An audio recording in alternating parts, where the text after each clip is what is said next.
After 42 volumes of comics, 18 movies, and 15 seasons of television, one live-action adaptation will ignore everything people loved about the Dragon Ball franchise in America's biggest insult to Japanese culture since Hiroshima. Dragon Ball Evolution. Prepare for Fox's half-assed attempt to cash in on their expiring rights to Dragon Ball. It's an adaptation that steals from everything except the source material, featuring elements of The Matrix, Lord of the Rings, Twilight, and The Last Airbender. Shuttle crane strike is the most basic of all the airbending techniques. Oh, come on!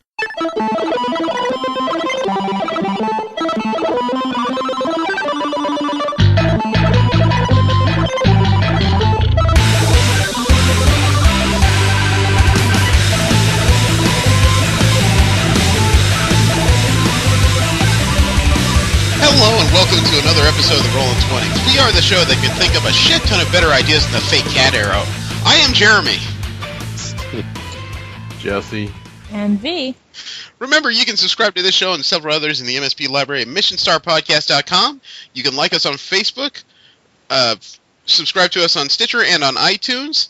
Follow us on Twitter at the Rolling 20s. You can send me any fan mail, suggestions for the show, or hate mail at mspfreight@yahoo.com. At the beginning of the show, you heard a clip of Honest Trailers as they try to go through the Dragon Ball Z trailer and find out why in the hell it was turned into what it was. We will add a link to that at the beginning of the show. You also heard the music of Machine Supremacy. You can find their music at machinesupremacy.com. Most of their discography is up for free download, with the exception of their latest couple of albums, which is up on Amazon. So, did anyone else nearly get washed away yesterday? Nope. It rained. There was rain, I take it? Oh, yeah. I was out in Ventura for a little while doing some clothes shopping, and then there were some periods that very much reminded me of my history in Omaha. Yeah, I think it might get again today. I think it's going to be much lighter. It actually hasn't seemed to have rained in the last couple hours out here. Thank goodness. Yeah. Well, I've had a lake in front of my window for the last couple days. Feed the ducks. It's been cold here. It gets randomly cold for a couple of days, and then it goes up to 80 or 70-ish, and then it goes back to cold. Those are the days when the river Styx is diverted through Texas. I wouldn't be surprised. Food swings. We are going to have Sal Fringo on as a guest during our pop culture profiling later today. We've already picked 8 names that we're going to discuss and probably find bad jokes about all throughout. Before that, of course, we're going through our Kickstarter Corner, and the oldest project we've been following so far is, oddly enough, about Mexican spices. We've been following Sosu, a barrel-aged sriracha by Sosu Sauces of San Francisco, California. Mm-hmm. Man, that is a hard group of alliteration. They're making a sriracha... Enunciation. Well, okay. They're making a sriracha that's supposed to be aged in whiskey barrels for a unique fruity, spicy, and smoky flavor. That also might mean it's 80 proof, I don't know. But it has 6 days to go and ends on March 8th. Has 1,555 backers, a goal of $20,000. It's currently up to $76,133. Nice. There's a lot of people who want something to spread on bread. There's not much else you can say about it. There's like zero chance that even if people back out that she's going to get denied. I just have no idea if aging this stuff in whiskey barrels is at all unique. I have no idea. Well, apparently people think it is. Fair enough. Speaking of different ideas, on Indiegogo we've been following the Cat Town Cafe. It's the project where the Catman of West Oakland... There's no way to say that without some kind of questioning smile on your face. He's trying to put together the U.S.'s first cat cafe in the Bay Area. I remember it was pretty close. No. His project has 7 days to go and ends on March 8th. He has a goal of $60,000. He currently sits at $24,925. Oh.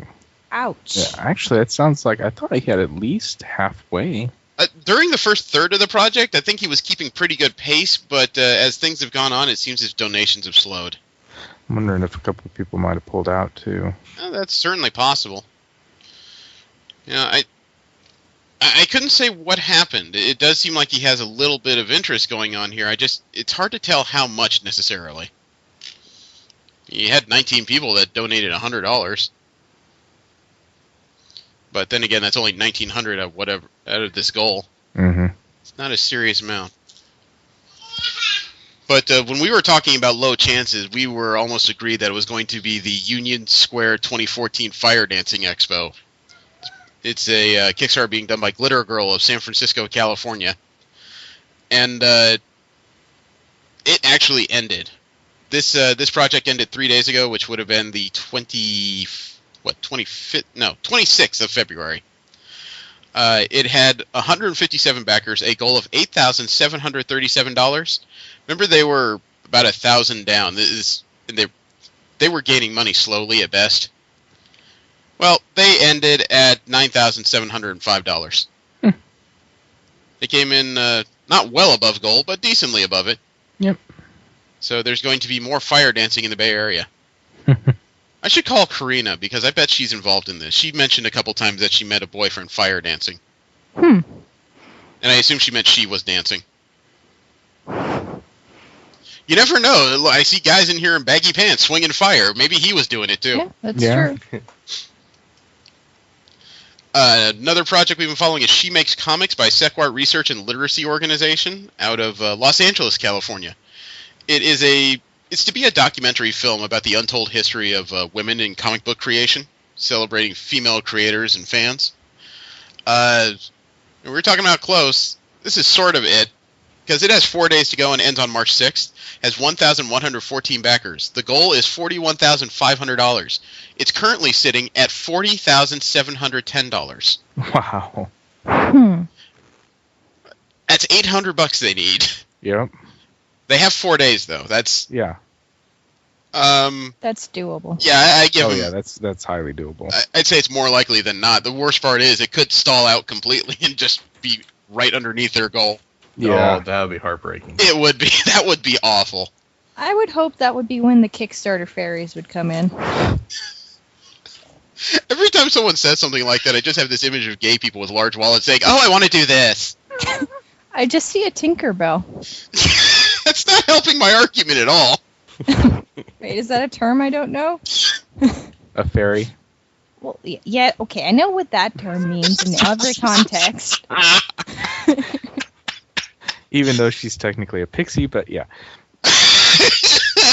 Pixies are fairies? This is the weirdest semantics argument we could have in the middle of Kickstarter. Yes. I think we could go with weirder, but okay.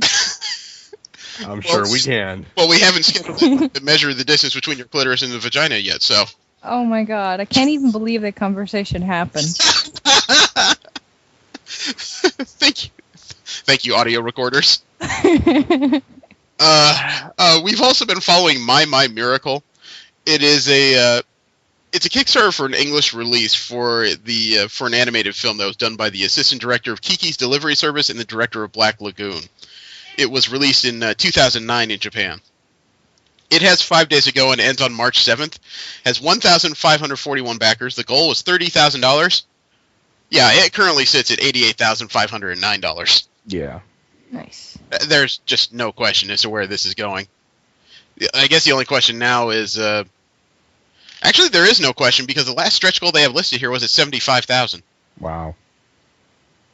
He wept for there were no more worlds to conquer.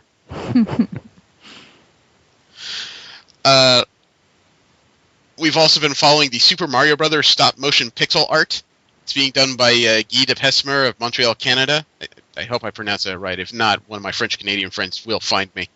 He's going to make a stop-motion video of Super Mario Brothers using Hama and Perler beads. He has 19 days to go. This ends on March 21st, so we're going to hear about this for a couple weeks yet. He has 54 backers, a goal of $300 Canadian. He currently sits at $1,008 Canadian. $300 is all it takes him to do stop motion, huh?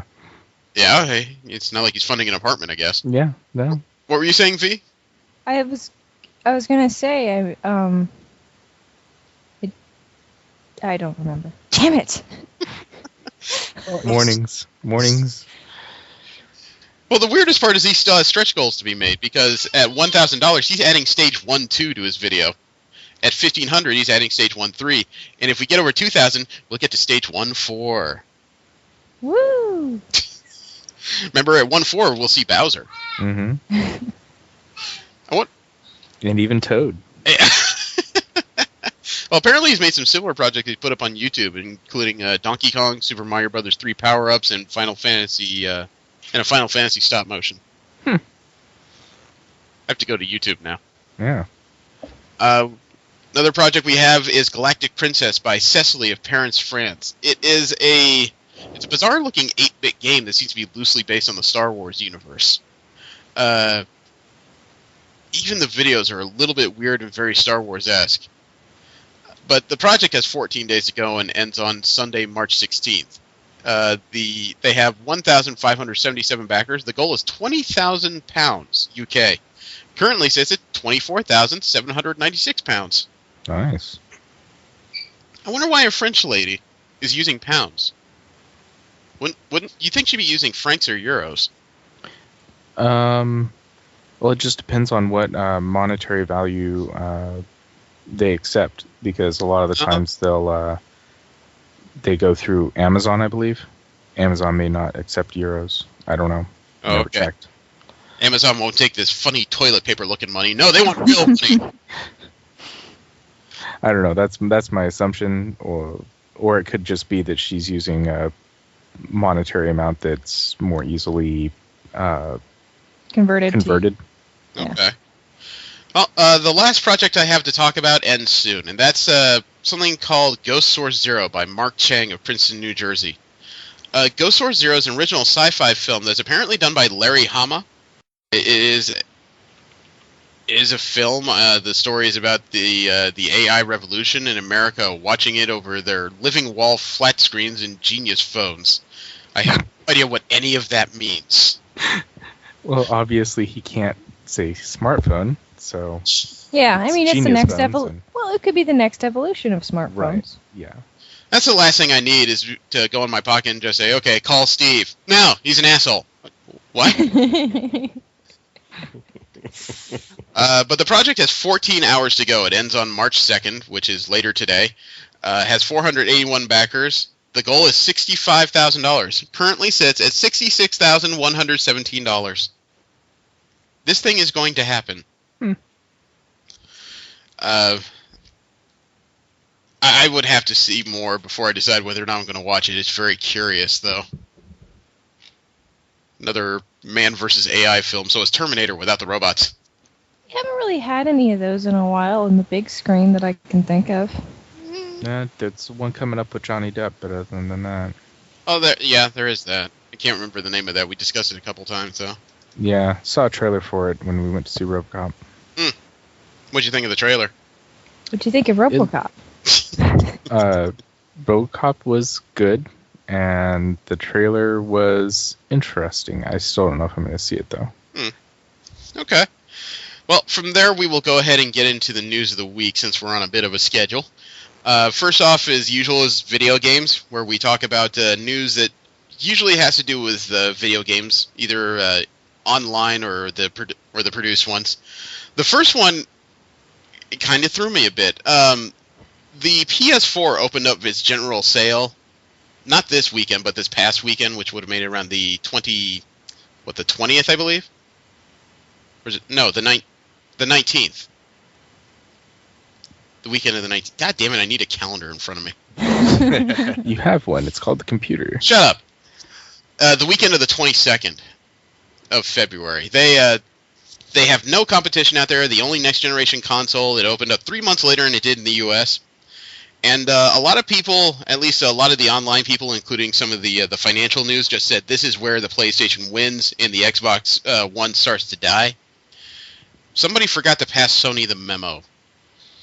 They opened in Japan, and in 2 days, they sold 320,000 consoles. 300. Yeah, 320,000 in difference to the 2 million. Okay. In difference to the 2 million they sold in the U.S. And to put that in context, in 2012, when the Wii U opened with no competition, it sold 309,000. The Vita, in its first weekend, the PlayStation Vita, which has not done well in any country really, in its first weekend, it sold 321,000. Wow. So a lot of people are really worried. There is the argument that there's no real interesting games on the PlayStation, on the PS4 yet, which is kind of true. The only game that might perk Japanese interest would be Final Fantasy XIV, now that they seem to have rebuilt that into an actual game instead of just a joke. Yeah, I think most people that were playing Final Fantasy XIV in Japan are already doing so, however. Yeah, I guess they just expected better console sales. It's kind of surprising to find out that Japan, after all the complaints about not having it the same weekend as the U.S., really didn't seem to care. No, either that or they just got pissed off and said, screw you guys, we ain't buying it. Yeah, I was just about to say that. Yeah. Well, for whatever reason, the PS4 is just not what you call a wild success out there. Last week we discussed the paid level upgrade in Blizzard that's part of the new expansion. That was not a joke, that was not a glitch. That is an actual offer by Blizzard, as it turns out. They could also be doing this to help combat the sites that do it illegally. Yeah. They actually didn't mention that in their statement. Let me see. World of Warcraft lead Encounter Desire, Ion Hazekostas, he told Eurogamer, quote, "We realized as soon as we came out with Warlords of Draenor's boost to 90, we knew that there was going to be demand for more than one. It's tremendously awkward to tell someone that you should buy 2 copies of the expansion just to get a second 90. That's odd. So we knew at that point we're going to have to offer it as a separate service. So apparently when you get the expansion, you can automatically level one of your characters to 90, but instead of making them choose which one, they gave you the option to buy a character to 90 as well. Okay. Some people asked, if $60 was a bit too much. Blizzard apparently didn't think so. Quote, "If our goal here was to sell as many boosts as possible, we could halve the price or more than that. Make it $10 or something." Unquote. There's another quote here that says, "The intent here isn't to create a world where no one levels, it's just to allow people who want to purchase additional level 90s. Maybe they want a second or third alt and they don't have time to level it themselves because they have a family or etc. It's to allow them to do that," unquote. So this is an actual offer. Mm-hmm. This is either the end of WoW or the complete revival of it. It's going to be a question because a lot of the existing players say that 60... maybe it's okay to buy a character up like that, but they think 60 is too much. They think 30 or 40 would be better. Yeah. I tend to agree. Huh? Yeah, it's like, well, we don't want you to have to buy a whole nother game, but Pay the you know cost. what? We'll go ahead and charge you more than the game is now. Maybe it's to be prohibitive and actually make some people play, because I know I wouldn't buy that. Yeah, it just... I don't know. The pricing doesn't make a lot of sense for me, unless they're actually charging $60 for the expansion, in which case that's still really kind of like buying a whole nother game. Like I said, I've never played it. It's not mine, but eh. Yeah. It's just for me, the whole point of playing MMOs is to level. I wouldn't want to buy the levels. Yeah, that grind is usually the conversation, but they apparently disagree here.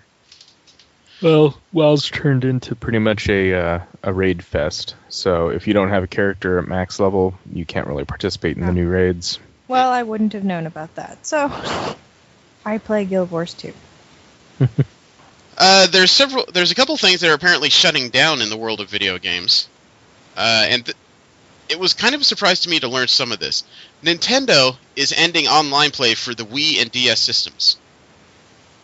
I didn't even know they are. Why? I don't know. They're ending plans to, or they're going through with plans to discontinue their Wi-Fi connection service as part of both systems. I guess they just feel the time of both systems is over. Although I think there's still probably more Wiis out there than Wii U's. Maybe it's a plan to force people to move over. Yeah. Good luck. Well, they're still allowed to use other online services like Netflix and whatnot, but just online play is removed. Yeah.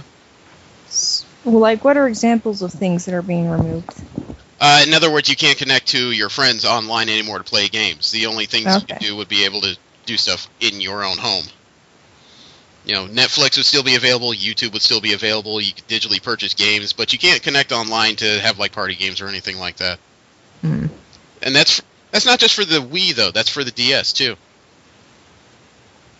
Not the 3DS, just the base DS system. Hmm. Does that mean you can't, like, link up your things to play Pokemon? If you have an old DS, that means no, you can't. Wow. Because I don't think those came with wired systems. I think they're all Wi-Fi. Well, even if they're Wi-Fi, I would imagine that just connecting between two doesn't require the network. Possibly. Unless you're, not near each other. Yeah. Well, that's not the only thing happening. Activision is shutting down Call of Duty Elite Premium service. Yep, heard about that too. Yeah. So What's that? think of it as like a gold level standard when it comes to memberships for the Call of Duty game. It was launched in 2011, and it was a $50 service that gave extra social features like skill tracking, clan management, performance analysis, how they did multiplayer matches. It's kind of like the Halo Waypoint for Call of Duty. It's an e-penis. But I think they are transferring it to another system that I think is free now. I don't know about that. That they have no plans to bring it back at all. They encourage people to download the Call of Duty app for Ghosts. Right, that's what I was thinking about. So there will be no website, just an app apparently. It's a hell of a difference. The age of the apps. Yeah. And the Batman Arkham Origins DLC, Cold Heart, was announced, complete with a trailer. It does have what we thought it would have. It had Mr. Freeze just kind of creating havoc when probably no one had ever seen him before. Mm-hmm. Freezing people at random at an award ceremony. But that may not be the only thing going on in DC video games. Because GameStop has banners, apparently, that they're supposed to unfurl as of this Monday, March 3rd, that shows the Batman Arkham symbol, which is his bat symbol, kind of rust-colored and on fire, with the word Batman through it, but no real other explanation. This is apparently by a GameStop, somebody who claims to be a GameStop employee insider, so it sounds like if they're going to unfurl new banners, there's something else coming soon. And it had been said that, I think his name was Kevin Conroy, the guy who's been largely voicing Batman since the original series. Yeah. He mentioned that his contract said he was going to work on a trilogy of games, and he's only done 2 so far. Huh. So that has everyone curious, because not only that, apparently the third game, the non-prequel like Arkham Origins, it's going to be another Rocksteady game too. Huh. Well, aren't there already 3? I mean, there's Batman Arkham Asylum, Batman Arkham City, and then Arkham Origins. But Arkham Origins was a prequel. That doesn't count? Well, he said he was working on a trilogy, and technically that one was a bit before the others. So Warner Brothers apparently was scheduled for a prequel, while Rocksteady was scheduled for a trilogy. That's the rumor, anyway. Oh, okay. So it is creating a lot of, I don't want to say drama, I guess just a lot of hype. Yeah. But from there, we'll move to Marvel Media News, where we talk about all things Marvel Comics that aren't in comics. As an example, Sony's released another 3 minutes of Amazing Spider-Man 2 in another trailer. This one had more Electro and more exposition scenes with Harry Osborn, the guy that's going to be in the, I don't want to say Goblin Armors, but he's definitely going to be riding an air skiff with just various facial problems. It took a much longer look at the villains in there, and it was pretty nifty. I'd say it's the best trailer they've released so far. It had more examples. Look it up. Yeah, it had more examples of Electro doing his thing. I still have not seen those movies yet. I don't know if you necessarily need to watch any individual one not to watch, or Yeah, I don't know if you need to watch the prior movie to watch this one. This one looks like it'll stand pretty well by itself. You just may get past all the boring origin drama to do it, and that might be to your advantage. Yeah. Although honestly, I really didn't see a lot of boring origin drama in the first one. The first one was okay. I didn't think it was a great movie. It was decent. I liked it a lot better than the first set. Tobey Maguire. I really liked the Tobey. Well, at least the first one, and I don't really remember the second one. Actually, I like the first two Tobey Maguires. It was a third one where they lost me. Yeah. Something about Peter Parker going all emo and dancing everywhere was. Ooh. Yeah.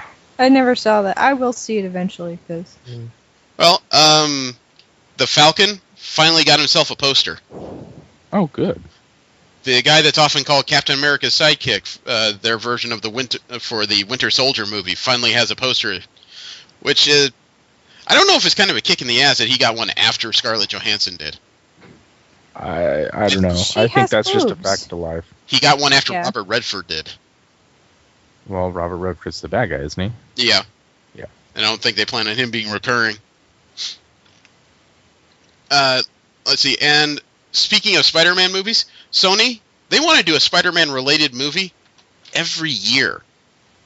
What? Uh-huh. They want to go the Star Wars route and have like spin-off films or other Spider-Man films every year. Is there even Didn't enough we material? already talk about this? I thought... We talked about the fact that they were doing spin-offs, but apparently their release plan is going to be yearly. They want to put out another movie every year. Yeah, I was pretty sure we already mentioned that. I think that's a shitty idea. Yeah.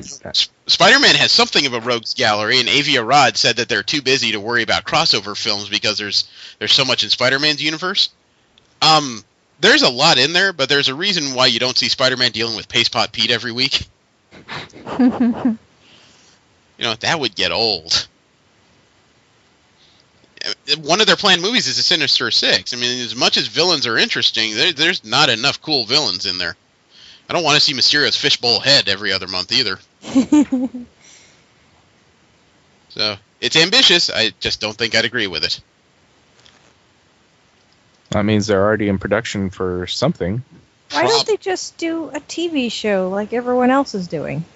I don't know. Maybe Sony saw this and said, well, I don't know, we're having some problems with the PlayStation 4. Maybe we should hold off on that. Yeah, I don't know. Sony doesn't really have a TV station they're really linked to. Well, they just have the movie studios, and they're already having problems with their stock. We discussed that a couple weeks ago. Yeah.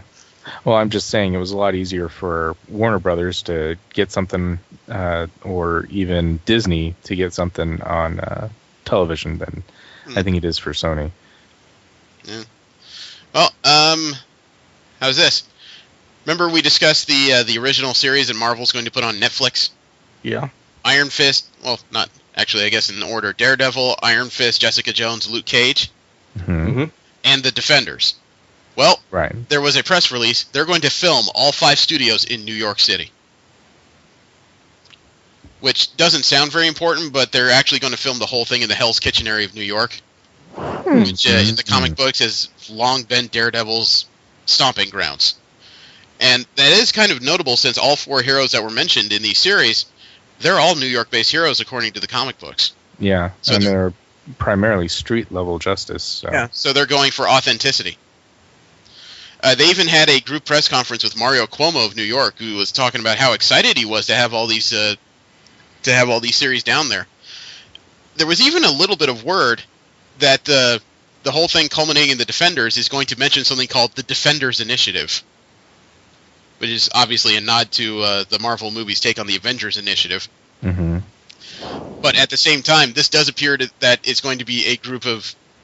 It's going to focus on street-level crime. These aren't guys trying to stop alien invasions. These are guys trying to stop people from, ruining other people's lives in the streets of New York. Arguably, that's a hell of a different perspective from where their movies have gone. Mm-hmm. And as Netflix series, I mean, I already have a Netflix account. You can bet I'm going to watch this. It's going to be free on my computer and my Xbox. Hell to the yeah. And I'm not saying that because I'm a Luke Cage mark. I'm saying that because I like the fact that Marvel and Disney, even though they've been making this butt ton of money, has not been trying to shove continuous movies down our throat. They're trying to find other ways to bring these characters to us, and I utterly appreciate that. Mm-hmm. Yeah. I like TV shows so much more. It gives you so much more time to get to know characters and writers. I love net shows more than that because net shows don't have censorship issues. Right, and they can have flexibility in format. Yeah. Like, they don't have to have the same exact length of time. Like, Arrested Development showed us that. Oh, hell. God, yeah. Well, ABC had an interesting announcement this week. They're going to have a 1-hour Marvel Studios documentary on Tuesday, March 18th. I'm a little bit aghast that ABC is going to view it. That's obviously in the slot that's usually held up by Agents of S.H.I.E.L.D. Hopefully their season will finish by then. But it's going to be a chronicle from the birth and history of Marvel Studios from Iron Man up through Agents of S.H.I.E.L.D., and it's going to look to the near future of different franchises. They also said that on this special will be new footage from Captain America Winter Soldier and the Guardians of the Galaxy. They also teased that during this documentary there will be some kind of sneak peek at the Avengers Age of Ultron. So they're really trying to draw in people who not just may not have ever seen one of their movies before, but a lot of people who have already seen them. Yeah. Well, I think Agents of S.H.I.E.L.D. only has one more episode to air.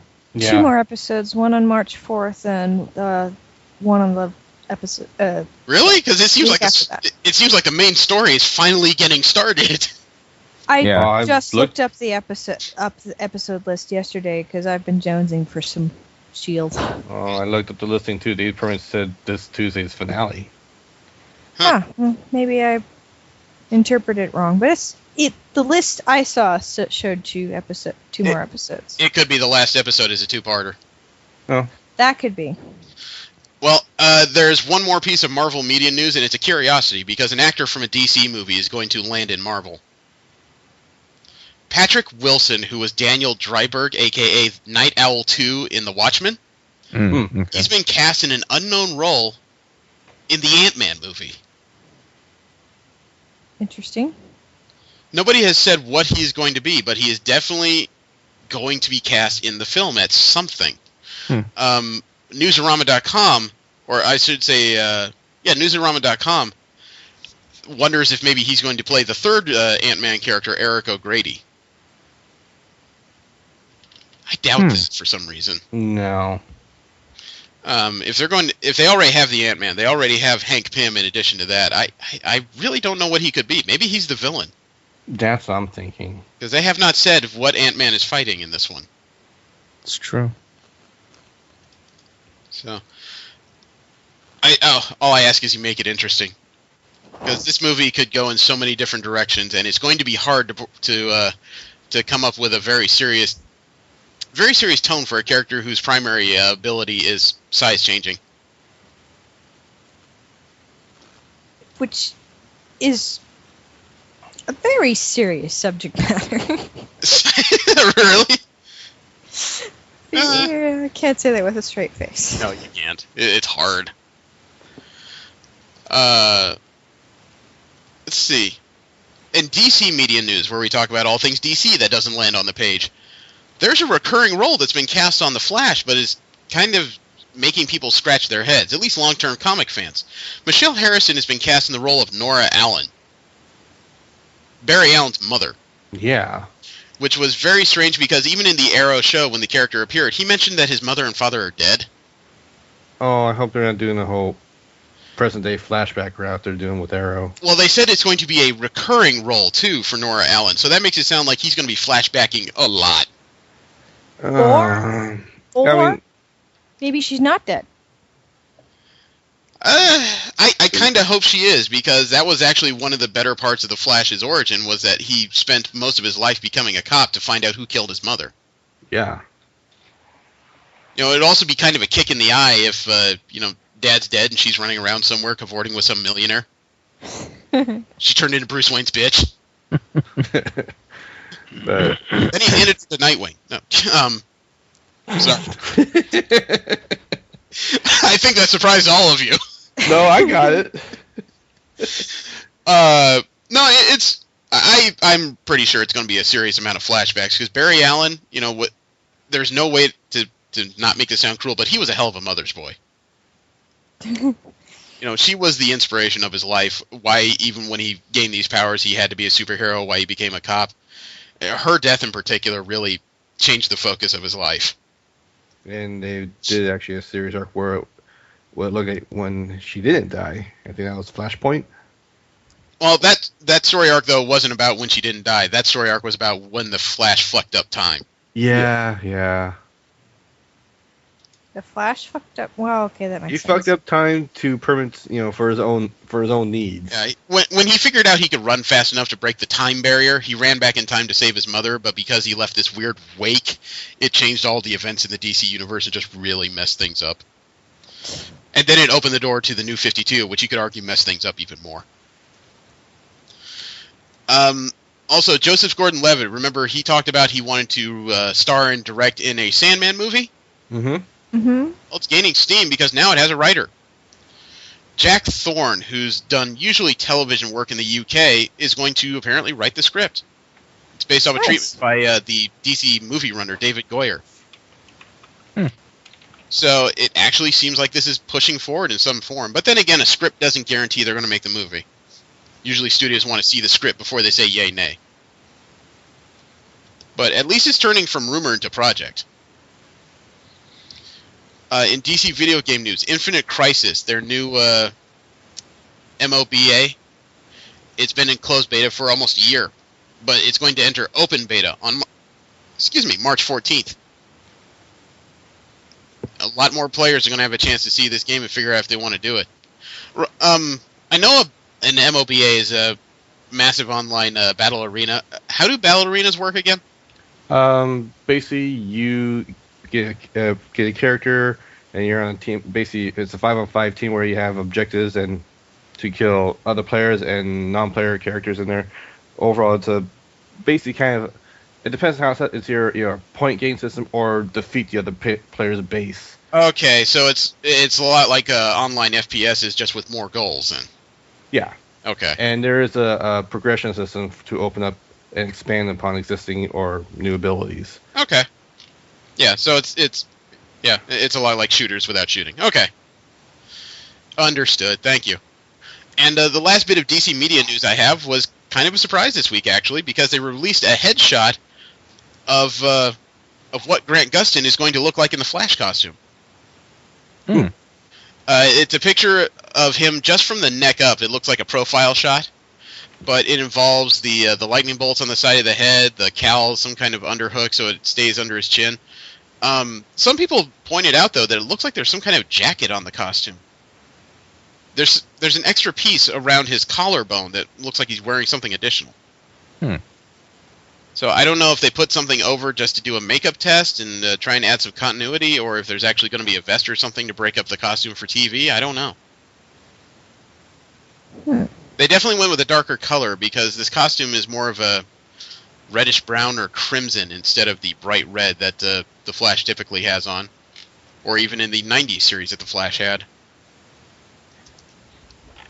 So, to be honest, I'm okay with that. I don't really want to look at bright red all the time. But it looks so nifty when he's running. Yeah,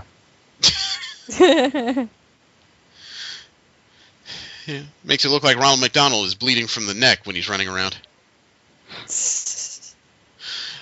From there, we'll move into the general media news, which is where we talk about, I guess you could say, nerdy interest from all over the internet and TV. One of the larger things that stuck itself out to me is there's a chance that the Doctor or Peter Cardiff for Doctor Who, he's going to have more than one companion. There's apparently a recurring character named Danny. He's going to be a teacher in the same school as the current companion, Clara Oswald. And he's about to be the show's latest recurring character. It's being cast by Samuel Anderson, and he's been on the History Boys and Gavin and Stacey before. I'm not familiar with both of those shows. I imagine they're both English shows. Yeah, I haven't heard of them. yeah. But apparently there's a lot of sly comparisons between this pair of potential companions, Clara and Danny, to Ian and Barbara, who are another duo of school teachers who joined the Doctor in 1963 from the same school, no less. I remember that. I mean, I've just been watching the classic Doctor Who recently. So. And V comes alive. Peter Moffat, the guy who runs the Doctor Who show since the restart, he's been quoted as saying, "For the fourth time in Doctor Who history, Coal Hill School is coming to the aid of the TARDIS," unquote. There was even a quote by Samuel Anderson about his new role. He says, quote, "I was so excited to join Doctor Who, I wanted to jump and click my heels, but I was scared I might not come down before filming started. It's a quintessential part of British culture, and I can't believe I'm part of it. It's an honor to be able to work alongside Peter Capaldi and Jenna Coleman, and I can't wait to show people how my character becomes involved with such a fantastic duo," unquote. So it does sound like he'll be occupying a space in the phone booth. He sounds excited. Oh, sorry, Click police. his heels? That's what he said. That's his quote. It's not a euphemism I would come up with on my own. But also in the same release, the BBC mentioned that episode 4 of the new series has started filming. So they're already well into it. There's also a new trailer that came out for Godzilla. It's the teaser trailer that was about a minute and a half. We now have a trailer over 3 minutes that doesn't just show glimpses of Godzilla. It shows glimpses of other creatures in this movie. Oh shit! There was even something that was shown to be splashing down with long wings that some people did some careful comparisons to. They think they may have identified Rodan. Wow. What's that? Rodan is a classic monster from the 60s Godzilla movies. It's kind of a mutated giant flying pteranodon, I guess would be the best way to describe it quickly. Yeah. There was also some other unknown creature that apparently had a long glowing talon that it smashed in the midst of some soldiers. Some people were guessing that was another version of Gigan, another one of the Godzilla monster enemies. So they might be going the full Monty with this one. That's pretty interesting, actually. Actually, you guys should check out the trailer because it's chilling. It's Bryan Cranston telling a bunch of people they have no idea what they're dealing with and they just aren't listening. There were vistas that looked like a ruined New York, a ruined San Francisco. It almost looks like the monsters are just pissed off and everything is suffering. Although it was a little hard for me to watch this with a straight face, because even as I'm scared, Bryan Cranston yelling, every time he says anything that sounds at the least bit hostile, all I can hear is Walter White.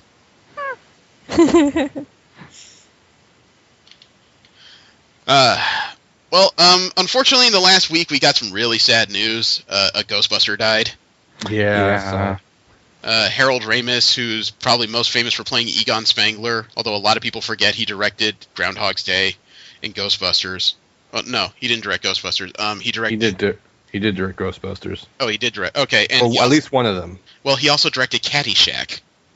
Oh, really? I didn't know that. Damn. Yeah, he's responsible for a lot of very iconic and famous comedies. The real surprise, though, was that after he died, it was announced that not only were they working on Ghostbusters 3 before his death, work on it is still going forward. It was apparently scheduled to be a movie where Bill Murray wasn't interested in returning. He and Harold Ramis apparently have had some kind of rift for years after the filming of Groundhog's Day. But, well, no, the word was that Bill Murray wanted to be a more philosophical movie while Harold Ramis was pushing him to hit his punchlines. Ramis wanted a comedy, Murray wanted, a thought-provoking film. But the movie, as it was originally cast, Ghostbusters 3, or at least written, I should say, was that the last remaining Ghostbuster, Ray Stantz, was trying to teach a new group of kids how to do the do. Interesting. So maybe after Ramis' death, they can get Bill Murray to come on for at least a cameo or something. But the movie is apparently still going on. How did he die? He had what was it? He had complications from a surgery for vasculitis. Vasculitis is where like all your blood vessels are expanding. I forget the reasons necessarily. So he had surgery to alleviate that, but he had complications and sickness. He had been in the Mayo Clinic for a year. Or not a year. God damn it. 4 months. He'd been there 4 months before he died. So he had been sick for quite a while. He was only 69. Oh, It's still kind of getting up there. Yeah, but usually when you have as much money as Raimi, 69 is just kind of a stop on your way to 90-something. That's true. In weirder news, one of the stars of HBO's Girls apparently just signed on to be the villain in Star Wars Episode 7. I've never watched Girls, I've heard about it. Girls is one of those slice-of-life stories about 20-something girls trying to find their way through.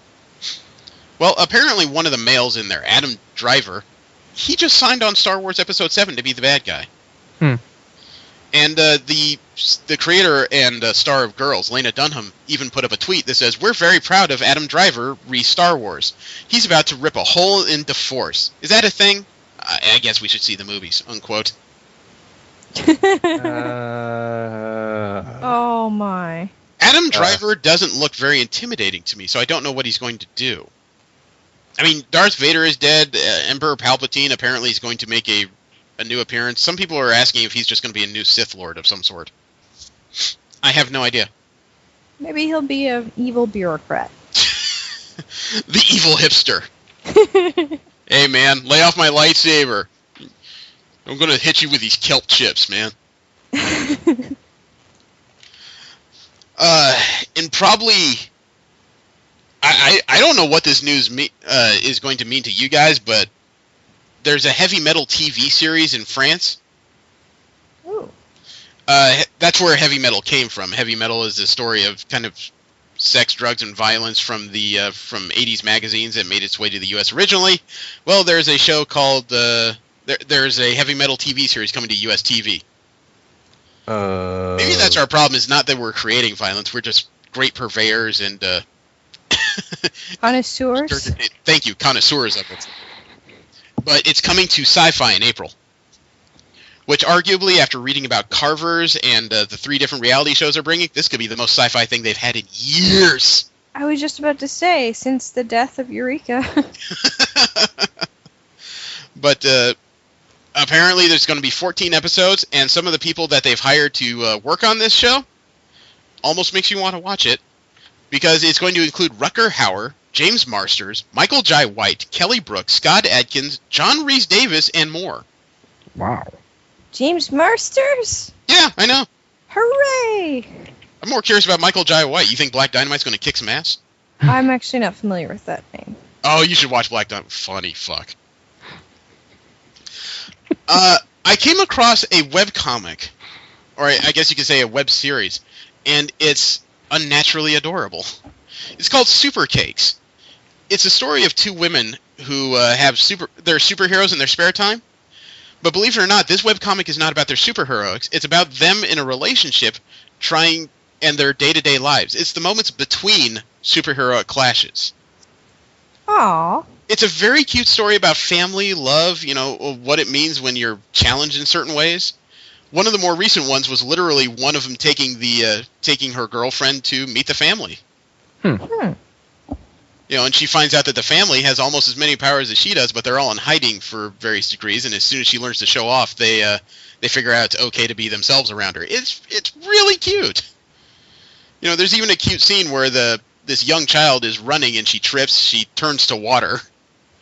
And the family's response is to get a towel and just wait for her to reappear. And she feels embarrassed and just bad about things. So that makes the girlfriend remember her own time dealing with her powers at a young age. So she shows off hers in the middle of turning to vapor. And then each member of the family suddenly starts showing off their powers. And it just turns into a real nice moment. So I would actually recommend it. You can find it on Tumblr under Kettles. The series is called Super Cakes. Apparently it's originally called Pancakes because that was the favorite food between this couple, but I don't know, Super Cakes just sounds more interesting for some reason. Yeah, I would tend to agree. Well, involves more superhero-ness. Yeah, actually it almost sounds like pop culture profiling. Yeah. And the last bit of general media news I have is that Walking Dead star Norman Reedus, who plays the most lethal redneck in the world, Daryl Dixon, he had an interview with the Wall Street Journal of all places where the guy actually asked him a question that I don't think he'd been asked prior, was how he got onto the show. How he got cast as Daryl Dixon.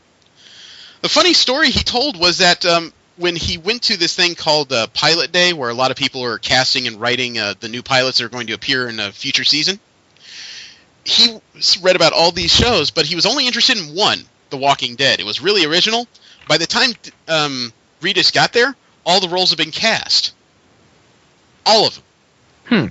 But he begged his way into a reading for a character called Merle Dixon, which was already cast by Michael Rooker. So he did the reading, and they thanked him. That was in Los Angeles. He gets a call a week later. They want him to reappear in New York for something. So he reappeared. He did another reading. He went home. They called him again. Turns out the showrunner liked him so much, they wrote an extra role for him of Daryl Dixon. That's awesome. And he's, like, the best character on that show. He's definitely so obviously the guy knew what he was talking about. Yeah. So they literally made an extra slot for him. That is sweet. So does that mean that his character doesn't actually appear in the comic? Yeah. Both the characters of Merle and Daryl Dixon are 100% original to the TV show. Oh, okay. It's been shown that if you've read the comic at all, or at least read the synopsis and read the TV show, you find that the TV show it has a lot of the same characters, but it can take some very different directions. There's characters that die early, characters that have died later, brand new characters we've never heard of. There's a mix of things going on in there. So it makes it makes a TV show almost a must watch, even if you're a fan of the comic book, because you may have an idea where things are going, but you're not sure. In Marvel comic news, there is Wolverine art up for auction. When I say there's Wolverine art, they're auctioning off the original art page from the comics debut of Wolverine in 1974's issue, The Incredible Hulk 180. The hand-drawn very first panel that Wolverine appeared in by Len Wein and art by Herb Trimpe, that page is up for auction. Wow. Black and white. Heritage Auction is going to put it up. Recently, there was a cover art for Action Comics 15, the oldest known hand drawing of Superman to still exist. That went up for that sold at $286,800. Nice. Although that's not the most expensive piece of comic art ever sold. The highest was a piece of art by of a guy named Hergy, who did the cover to Tintin in America. That sold for $1.6 million in 2012. Wow. Fracking amazing, isn't it? I doubt Wolverine will go for as much as the Superman cover. Yeah. That'll still probably go for six figures, I would imagine. That's a serious collectible. Also in Marvel comic news, the character of Carol Danvers as Captain Marvel has hit a hell of a revival since she was reintroduced in the Marvel Now initiative. And in the newest version of her book, they're taking her to space. She's going to become a cosmic-level hero. In addition to appearing as a member of the Guardians of the Galaxy, her own series is going to be a group of cosmic adventures. I'm really hoping that since she's in the Guardians comic book and the fact that she isn't in the movie, please tell me she's in Age of Ultron, please. God damn it, please. I'm sorry, after watching Hancock, and, people can love that movie or hate it, but after seeing Charlize Theron pick up that semi-truck from the front and smash down with it, I was convinced this character should be on the screen. And the last bit of Marvel comic news I have is we discussed the Original Sin storyline coming this spring, where somebody's killed the Watcher and stolen his all-seeing eye. Mm-hmm. Yep. A group of covers has been released showing 8 potential suspects for Original Sin, and they're all kind of frightening. The suspects, I'm sure they're not the only suspect. Someone had to have done this. But the suspects, according to the covers, who could have stolen the eye are Thor, Iron Man, the Hulk, Peter Parker, the Black Widow, the Winter Soldier, Captain America, and Wolverine. Wait, they're all heroes. Yeah, those aren't thievery people. They may all be heroes, but you got to admit, heroes have made some epic dick moves in the name of saving the world. There's Hal Jordan, who killed the Green Lantern Corps. There's Iron Man, who imprisoned half of the Marvel universe of heroes, or turned them into criminals anyway. Captain America hasn't made the best decisions of all time. Thor has definitely kicked Iron Man's ass because he thought it would benefit the whole planet to do so.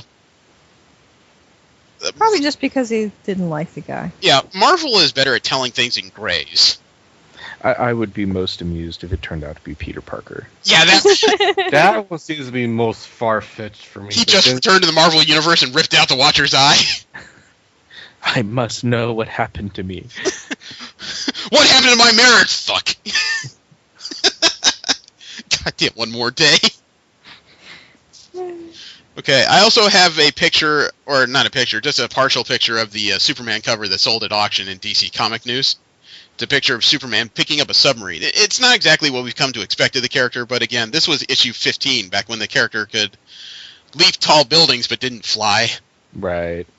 So it's kind of an interesting picture, but still, it is kind of amazing that this sold for $286,800. It's still less than half of an Amazing Spider-Man cover that was hand-drawn by Todd McFarlane, which sold for $675,250. I have to agree. You know, as much as I'm not a Superman fan, to think that this art exists and sold for less than half of a current comic book artist, it's a little weird. DC news that makes me very unhappy. We've talked about the event, Future's End, the 5-year jump. Yeah. Okay. The good news is apparently that's not going to be a constant. It's going to be a 5-year jump, then a return to current, similar to the Image jump back in the 90s. Oh, so basically we're getting a glimpse of shit that's gonna happen, shit that has happened, and we're gonna see how we got there. Not quite. We're going to see shit that happened and shit that could happen. So we're getting a mix of something that's going to occur and stuff that's just made to tease the shit out of us. Oh. So that's better news. So we're actually going to get the story in between, which I'm happy about. What I'm unhappy about is to mark Future's End. Some of these 5 years jump issues of Future's End, they're going to be those lenticular 3D covers they use during fucking Villains Month. I really hope this doesn't mean that comic book stores are going to have to order 100 issues of each of these to get those copies. That would just piss me off to no end. Because that's going to be another sales boost for DC, I'm sure, and I don't mind that, but that also means it's going to be an empty sales boost. I can still find half of these 3D covers at comic book conventions for about $4. Yeah. Didn't we see some going for less? I saw a couple going for cover. But I went with a higher amount because it's kinder and it's more of what I saw on average. And, DC also announced that they're going to have a third weekly series of some sort. They already announced Batman Eternal, a weekly series. They've announced that there's going to be some kind of weekly series regarding Future's End. And now there's something else coming. That's too much. 1 or 2 weekly series, in my opinion, is really pushing it. But a Batman book, a Future's End book, and then something else coming. I'm not excited. General comic news, there's only 2 stories. The first one is that Comic-Cons are changing. Because a lot of people that go to conventions, comic book conventions particularly, even guys like George Perez and Brian K. Vaughan, they often go, and if you gush and give them a nice conversation, they'll sign something, usually without cost.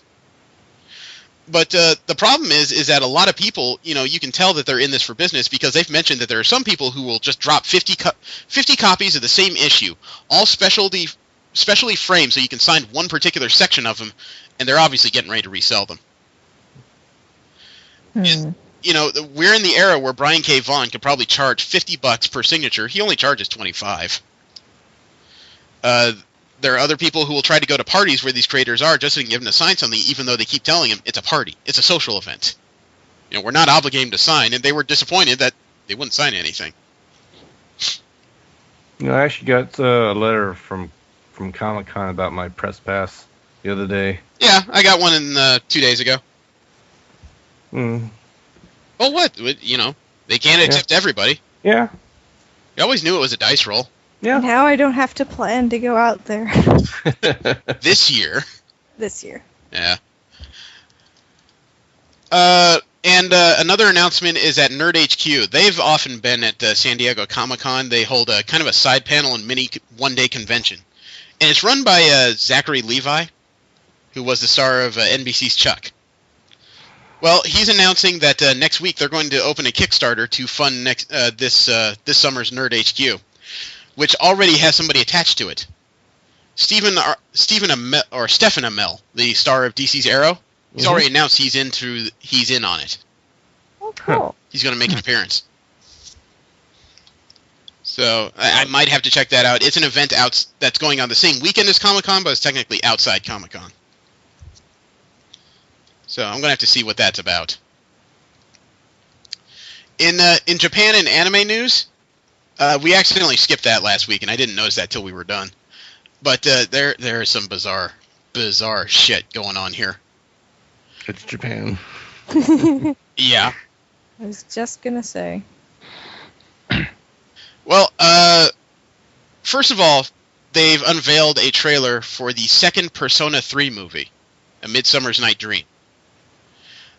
Persona 3, the original animated movie, apparently did very well. The game, of course, is very popular in Japan and has its fans in the U.S.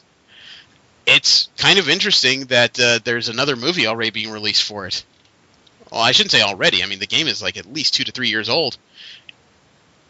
I'm a little surprised that after all this time they're releasing another Persona 3 film. I just didn't expect that in the least. But yeah. Oh, okay. We'll link the trailer so everyone can see that. Attack on Titan. That is just a series that no matter how much I don't like it, it will not stop ending up in my newsfeed. The English dub of the series is going to premiere at a U.S. anime convention, Anime Boston. Anime Boston goes on March 21st to 23rd, and they have the exclusive premiere of Funimation's English dub of the series. They're also going to host the voice actors of the series: Christina V., John Stalker, Kyle Hebert, Linda Ballantine, Mike McFarland, Patrick Seitz, Toby Proctor, Wendy Lee, and it'll have industry guest Tom Wayland and musical guest Jam Project. I mean, just about all those voice actors, they're prolific in anime redubs.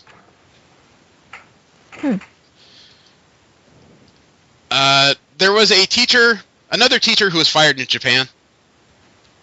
He was at least kind of original.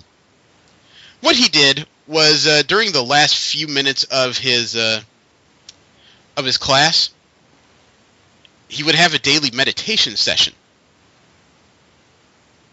with his class, with his students. Okay. Well, they found out that while his students close their eyes, he used his camera phone to take pictures up schoolgirl skirts. And okay. Yeah. He had an interesting way around it. He even had a soundless camera app installed on his phone, so it made no clicking sounds when he did it. He had he had taken pictures of at least 5 of the girls in his class 30 times. His antics were known when a student noticed what he was up to and told her parents. You know what you know why he says he did this? He blames the internet. Yeah. He says he got interested in voyeurism due to a site on the internet. It's not the internet's fault that it knows how to market to you, sir. Yeah. The local education authority, they actually said they fired him. But apparently they did it at the request of parents, not their own personal policies. Priorities. Yeah, fucking teachers. About 2 months ago, I mentioned that there was a company called Peach John that was putting out Sailor Moon lingerie. Yeah. I don't have much news on that because the stuff sold out like within 2 days. But a cosplayer in Japan, Itsuki Akira, she apparently bought herself a full set and put pictures of herself in it online. So I'll post a link to, or I'll grab those pictures and put them up with this podcast. Not because I'm looking to titillate, but because I always wonder what this would look like on a human being. When you see the ads, you know, they're not showing them on somebody, and it's cute.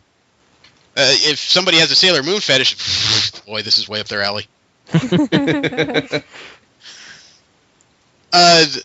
Sword Art Online, during the end of their first season, they had a couple of, or at least one uncomfortable episode where a character was near sexually molested.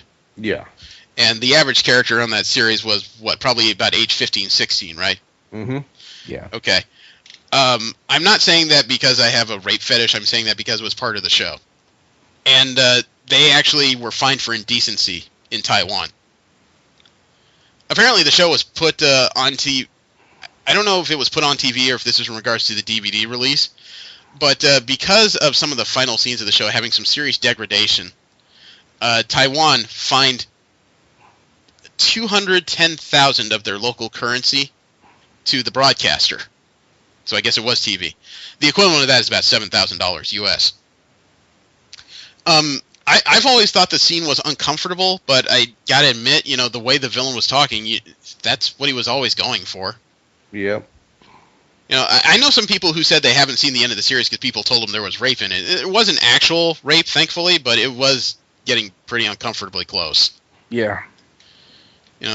I'm still mightily upset that fucker didn't die. I'm still a fan of the series because, like I said, the villain made his intentions pretty clear, and the unfortunate reality is, somebody who has those predilections will go that far. It's not a solid defense I can put up of it because it was a very extreme scene, but at the same time, it wasn't enough to make me not a fan. I guess that's the best I can put that. Yeah, I mean, I've seen much worse. Yeah, it shocked me and I was uncomfortable, but I understood the shock at least. I'm just glad it didn't branch out to full-on NTR. Oh, you ain't kidding, man. If it did that, then yeah, I would have been off and just railing against the show. Oh, yeah. Pizza Hut has done another anime crossover with their advertisements. Eh? Well, it's a Pizza Hut in Japan. They've taken their outside the storm doors, their security doors, and they've put up graphics of generic idol anime Love Live School Idol Project. Not only have they done that, but they put wraps on all their delivery cards that include the characters. The characters will even appear on the cover of pizza boxes. This is a very strange advertisement to me. My eyes are rolling. Unfortunately, though, you know that otaku, especially in Japan, are weird enough that this will make them buy like a bunch of pizzas just to try and collect as much shit as they can get. It's absolutely true, and it bothers me how true that is. Steve and Jesse have seen as many anime conventions they're at. People will grab the weirdest items. And it actually looks like in their first couple days where they had this promotion, I see pictures of a line of people. It looks like a round of corner trying to get into this Pizza Hut. Wow. The fuck, man. People are Now, weird. this is a picture on the pizza box? A picture of what on the pizza box? It's of the characters. Okay, no, but...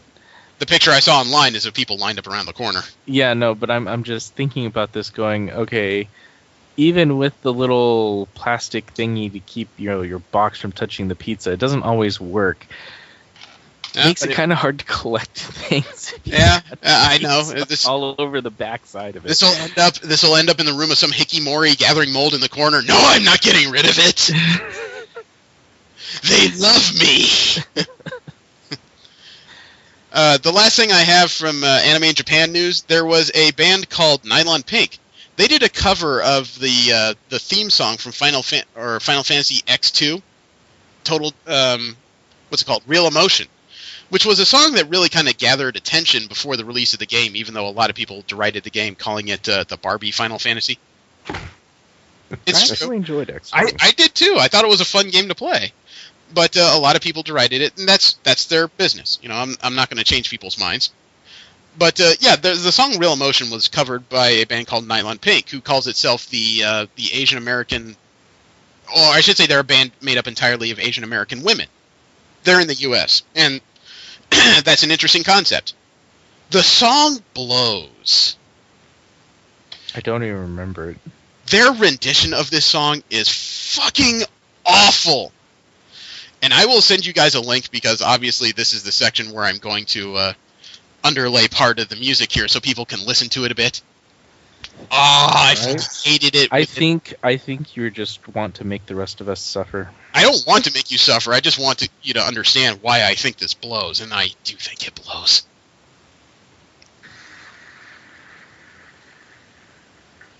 Whose speakers do I hear there? Mine. It's just god-awful. You don't need to get into this too far to understand why this sucks. They can't even sing on key. It bothers me. And their sound effects are annoying. Yeah.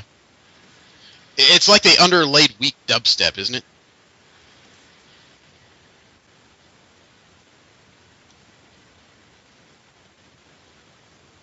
I am watching it, and for some reason, I'm reminded of Jim and the Holograms for some reason. I think they'd be more like the Misfits, though.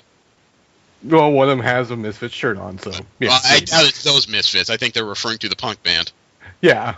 Still, that's the vibe I'm getting from this. Is like very uncomfortable. But do you hear how bad this is? I mean, the music is okay. The actual band play is fine, but the vocals are just killing me. I kind of stopped when the vocals I have started. to admit that's. Yeah. I remember the song now, of course. For some reason I was. Well, no, I kind of stopped when the vocals started because I realized like this does not sound like anything I heard from any Final Fantasy. Well, I mean, it's really just trying to capitalize on boobies. Yeah, it's just, well, they're trying to also capitalize on the fact that Final Fantasy X2 was re-released in HD version with its parent game Final Fantasy X for the PS3. So the song is relevant again to a degree, but it sucks. Yeah. From there, we'll move on to general nerd interest stuff. Scientists are going to create the coldest spot in the universe on a space station. Interesting. Okay. NASA's Cold Atom Lab. They're planning on making a room in their space station reach temperatures only a few degrees above absolute zero, allowing them to study quantum mechanics in the room. We've discussed how there's several experiments that involve making areas around experiments very cold so they can get a better view of things going on. Usually they happen at high speed, like fusion, light particles, things like that. Mm-hmm. So they're creating an atomic refrigerator in the orbiting laboratory in 2016. They want to push temperatures down to 100 picokelvin. Wow. What that is 1/10 billionth of a degree above absolute zero. Wow. That is good. That's like the start of a sci-fi horror movie right there. Yeah. Next thing we know, our first supervillain is born. Are you kidding? That's when the ice monster bursts out of the room and just starts killing people at random. Stained red. Oh my God, V's going to write another fic. There is a very bizarre personal security armor being released by United Weapons Master. Some people would say that, judging by the look of this is how Batman might look in real life. I'll give you guys a link to the story that's on IO9. It's a very bizarre piece of armor that does kind of look Batman-esque, although actually looks more like a prototype of a Crimson Viper from G.I. Joe. Yeah. Some people said it looks more like Night Thrasher from the original New Warriors. Oh yeah, actually, because of the sticks. Yeah. But they have a couple videos linked to it where apparently some martial artists are testing it out with various weaponry, and it does seem to hold up pretty well. But will it hold up to Jean-Claude Van Damme's foot? I don't know. No. That smell is like alien acid blood. I mean, those toes could get through. Jean-Claude Van Damme, man, you should have chosen Chuck Norris. Okay. Enough chi hatred. Is anybody here a fan of Starlog magazine? I What? heard that it was being released or whatever. Oh yeah, Starlog magazine is a magazine that did a lot of news about Star Trek. I don't remember when their last issue came out. I don't believe it's being produced anymore. Well, the entire archive of Starlog magazine is being released online. I'm going to have to start reading it, like all of it. Yeah, the whole thing is going to end up on a website. It's going to be on some kind of internet archive, and you can actually make donations to archive.org to help support their work preserving digital heritage. But let me see. I believe they even had articles. Actually, Starlog was a kind of a wow. Starlog was a magazine not just about Star Trek, but it was also about general sci-fi, and you can start reading it back in this first issue that came out in the 1970s. Wow. So that would actually be a heck of a trip down memory road. Yeah. Right? Some people are asking whether or not bicycle highways may be the future of transportation. Bicycle highways have often been a part of the early part of America growing up, just places where bicycles could go, cars would not, so that they didn't interfere with each other. Almost wish that happened more today. But there's a project being proposed in Ontario, Canada by a man named Chris Hardwick, or at least he did in 2006, of a separate bike highway to cross the city. I wonder if this is something we need to look into more today. Because bicycles are getting kind of prevalent as people are trying to move to more green alternatives of transportation. Yeah, and some of them have engines and stuff like that. Like, not like motorcycle engines, but... Yeah, but they also unfortunately create a hell of a problem because they're often given a lot of right-of-way rules when it comes to road traffic laws. It's like out in California, if you pass within 3 feet of a biker, you can be ticketed. I don't know if we have any laws like that here. I don't have a bike because I'm kind of afraid of driving it, well, the riding laws it. here also have right of first passage, which means whichever vehicle is on the street technically has right-of-way first. So if you pass around somebody, you have to give them a good berth. And they created this 3-foot law, specifically in Los Angeles, I should say, because there was a lot of bicycle accidents. And I've always been on the mind, if you're riding a bicycle, you should really stay on the sidewalk. Yeah, Yeah, except but then that if you're riding on the people- sidewalk, they can ticket you for that. Yeah, I know. I've always been of that opinion too, but apparently pedestrians are a thing. Well, I always rode on the sidewalk, not because I want to endanger pedestrians, but because I don't want to endanger myself with cars. Yeah, especially in Merced. Yeah. Well, moving on to something a little less polarizing, NASA has discovered 750 new planets. Hooray! The Kepler telescope found more than 700 new exoplanets, nearly doubling the count of worlds we were already aware of. Nice. There's apparently several that may even fall into habitable zones where where life as we know it can exist. Really? Yeah. The Milky Way maybe abounds with planets similar to Earth. I have a feeling the habitable, you know what I'm trying to say. Yeah. Zone is larger or different than we think it is. Well, they already moved it once. Well, yeah, exactly. 94% of the new worlds we found are smaller than Neptune, but they found at least 4 worlds that are less than 2.5 times the size of Earth, but do reside in the habitable zone. It's amazing the more we find out about just pointing stuff out into space and looking. Bitcoin has taken a bit of a shot to the face this week. You guys been following that story? Nope. Yeah. The biggest Bitcoin exchange, Mt. Gox, which was based in Japan, they went bankrupt. And the reason why they went bankrupt was not because of financial malfeasance, it was because of digital malfeasance. They found out that the exchange had been suffering long-term hacking. And they lost about 100,000 of their own Bitcoins, as well as 850,000 Bitcoins from their users. Ooh. You know what that totals to? A lot. Someone stole 480 million worth in Bitcoins. It was probably FBI. Wow. Well, whoever it was stole about 8% of the worldwide circulation of Bitcoins in total. So Damn. the company went bankrupt. Earlier that week, they just shut down their website, for unknown reasons, and some of their investors went all the way out to Tokyo to find out what happened, just to find the doors were closed. A few days later, they said, we're bankrupt, and we fucked up. So It's unfortunate. some people are saying that maybe now that Bitcoins will be forced to move to other traders that have maybe a little more notoriety, maybe Bitcoins will surge in price, but at the same time, now you have to worry that someone hacks you may not steal their personal information, they might steal your digital wallet. Yeah. I don't know. I mean, it seems a little bit ridiculous that apparently this was, so long term, and yet they never mentioned a thing. Well, they only found it recently is the problem. Oh. There was also something else going on that I found kind of funny. I would not trust my Bitcoins to Mt. Gox if I knew where they came from. Do you know what that started as? What? Mt. Gox, MTGOX, is an abbreviation for Magic the Gathering Online Exchange. It started out as a place where Magic users would trade cards online. Oh my gosh. Yeah. I wouldn't Wow. trust that with my money. Okay. Well, and there may be a new form of communication coming. Someone is proposing by 2016 to put up a group of small square satellites that would create a new internet network. They call it the Outer Net. Is it going to be free from all the recent Actually, bullshittery that's what they're lately? promising. It's a brainchild of a New York Media's Development and Investment Fund, and they're proposing that it be a world-free, unrestricted Wi-Fi network. They want to put low-cost mini-satellites called CubeSats into space.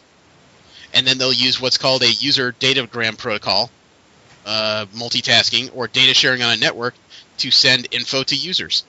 The internet could be in space as early as 2015. That's cool. I've been hoping someone would do something like this soon. Well, it's still one of those things as a proposal. If they could actually do it, somebody will figure out how to make money out of it. That's just the way capitalists work. I hate capitalism. And in the last bit of general nerd interest stuff I have, water has been found in the atmosphere of a nearby alien planet. There's an exoplanet called Tau Buddhist B, which sounds like the bassist of a 70s funk band. It was discovered in 1996, and it's 51 light years away. But they call it a hot Jupiter. It's a gas giant that's close to the parent star, so it's not in a habitable zone. But they found water vapor in the atmosphere. Interesting. Well, I mean, if they found it there, that means they may find it on more planets. There could be more places we could go in long-term space travel. Mm-hmm. So that is cool. The spectrograph picked out water molecules. That's awesome. Hang on a moment. Hello? Hello. There you are. How you doing, man? How's it going, mate? It's going cool. It is good to hear you, ladies and gentlemen. Sal Fringo is back on the show. Awesome. Ask Sal on here not for any other particular reason than to hang out, unless you have something to promote. No, I promote hanging out. All right. There we go. Finally, a platform I can get behind. We were coming down to the last bits of news if you want to hang out for a few. Yeah, that's cool. That's cool because you ended up landing in at the beginning of our What the Fuck section of the show where we talk about news. It just makes us question. Oh, God, I'll apologize right now. The first... What the hell was that? Sorry, something was talking in my ear. I hate it when I have stories that involve video. The first one I have is a story about police in Japan looking for a woman who did nothing more than talk to young girls. She should be arrested.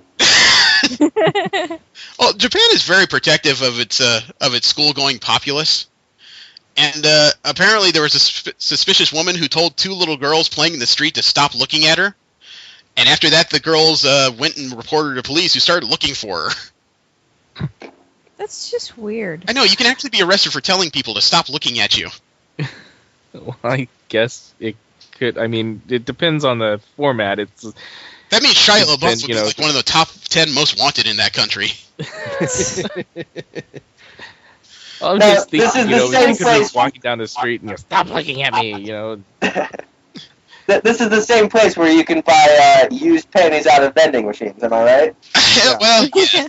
Yeah, Yeah, and once they so- grow up a little bit more, then, it's not worth firing the teachers that, do certain things to them unless, parents complain. But, no, we'll protect them from ladies walking down the street telling them to stop looking at them. I guess that's kind of a point, though, that Sal made. You don't want people to look at you, you can get arrested, but sniff them all you want.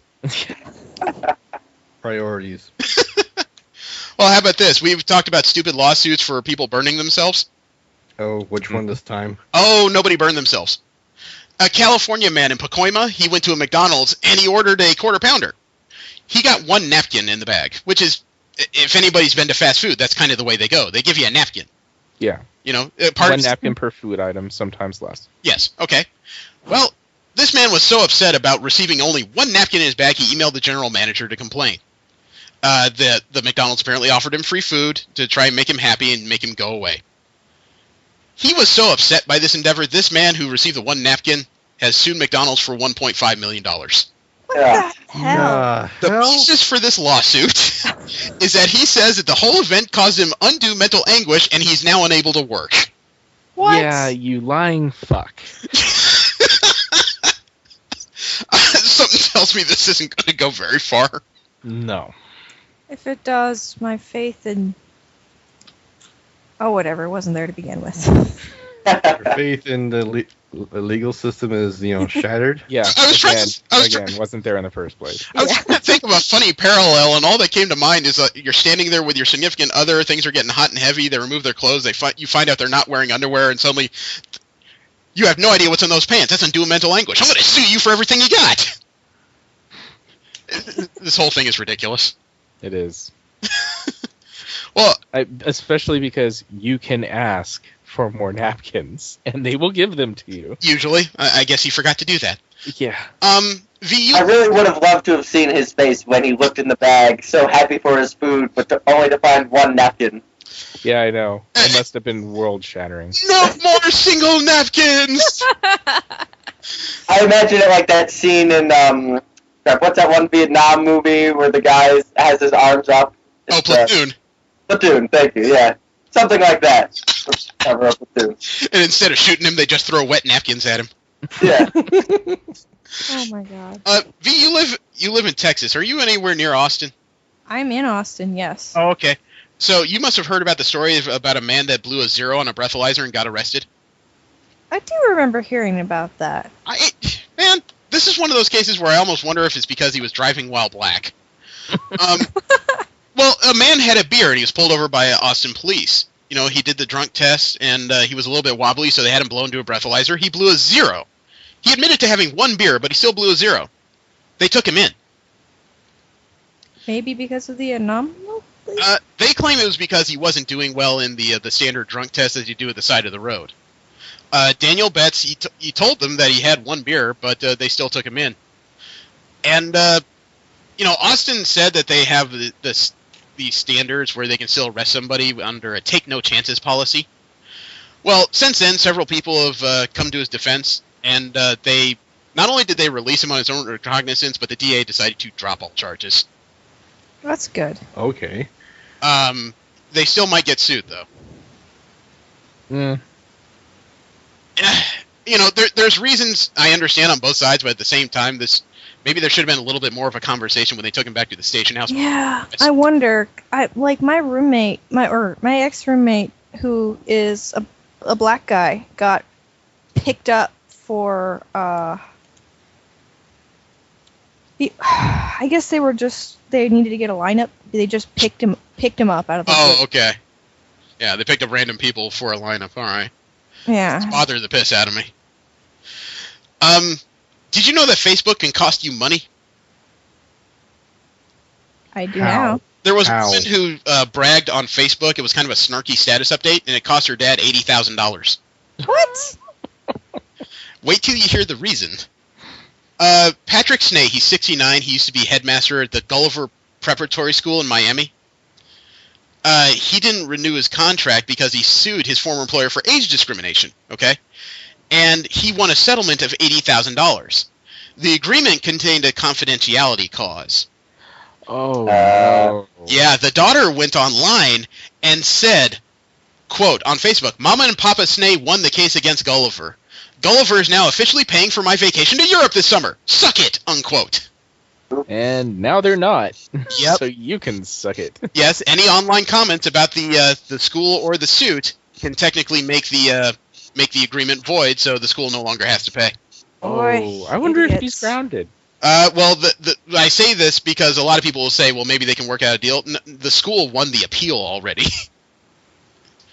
The decision's been reversed. And unfortunately, it's very difficult to win an appealed overturn. Yeah. So she cost him money. Yep.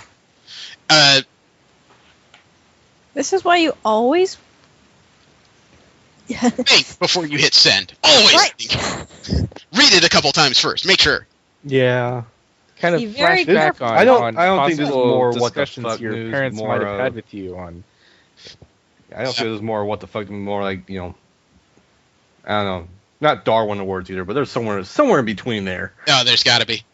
And the last bit of news, of WTF news I have. Another Texas item, V. There is a football stadium that was built for a high school in Allen, Texas, which is turning into a football hub. They apparently have a 2012 state championship out there. Mm-hmm. It cost $60 million to put up this high school football stadium. It was finished in 2012, and it's closed. What? The reason why it's closed is because they found extensive cracking in the concrete. Someone cut corners. Yeah, this is an 18-seat facility that's been closed to the public. And it has a $1.3 million scoreboard attached to it that they cannot use because it's been deemed unsafe. Boy. Yeah, so whatever contractor they got to build that sucker is about to hear from somebody. It was PBK Architects and Popp Construction, and they're not talking about it. I bet. I'm surprised they're still in business. They might not be. The company was supposed to be building another $32.5 million facility for the school district. And that right now is under review, as they put it. So they're going to put that under consideration. And that is all the news I got this week. So we will get, especially since our guest is here, has been very patient with us. We'll go ahead and get into pop culture profiling, which is where we talk about what would happen if a normal person found themselves suddenly with the powers of some superhero from comic books or sci-fi, and they were the only special person on the planet. The first one that we brought up was The Flash. The Flash has a lot of the usual things you would expect from a super speeder. You know, he can get from one side of town to the other pretty fast. But The Flash has a lot of curiosity powers attached to it. He supposedly vibrates fast enough that he can shift his molecules between solid objects and therefore walk through walls. He also has the tornado hands, where he spins his hands into circles and creates Vortices? Yeah, mini cyclones. I mean, taking physics out of it and just talking about this power, this would create one hell of a dick. Right? He would be such an overconfident asshole. That's what I take from it anyway. Yeah, Either that, or he'd go the Peter Petrelli route and just try to save everybody all the time. That could be. I mean, Origin would definitely play a serious role in this one. Because it's not one of those powers that actually adds to your invulnerability. You know, somebody can actually lay a bead on you and shoot you, you're down. Yeah.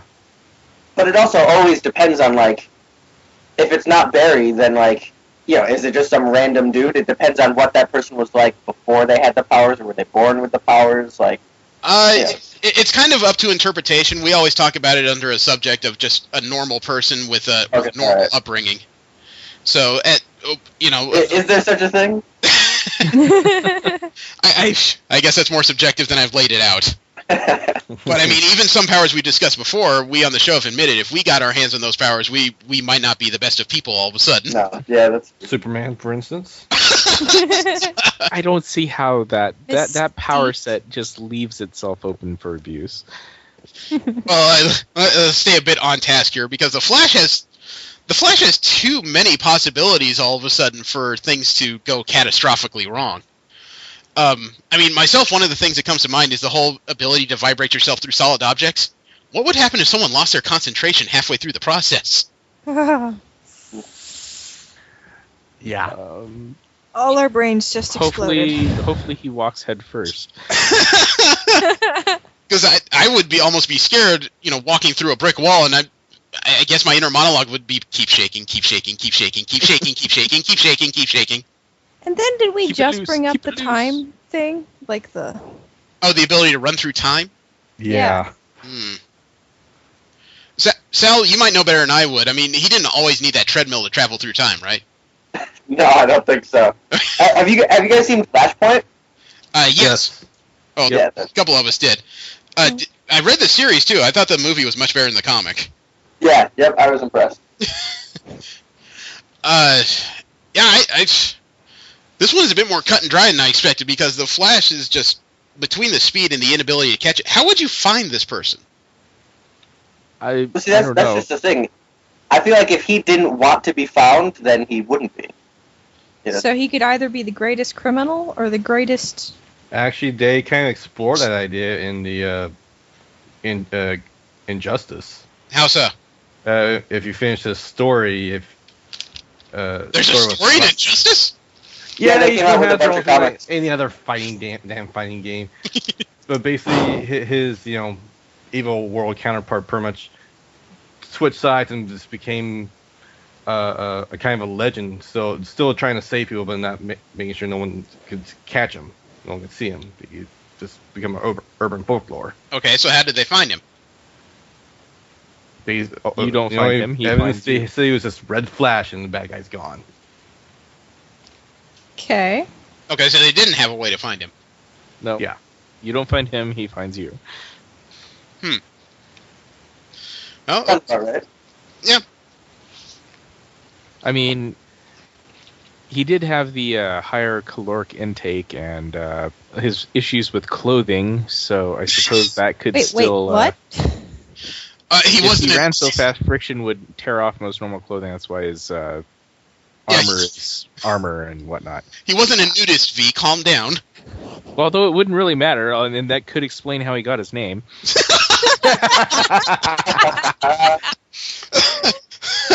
I need to get a rim shot. That was good. Thank you.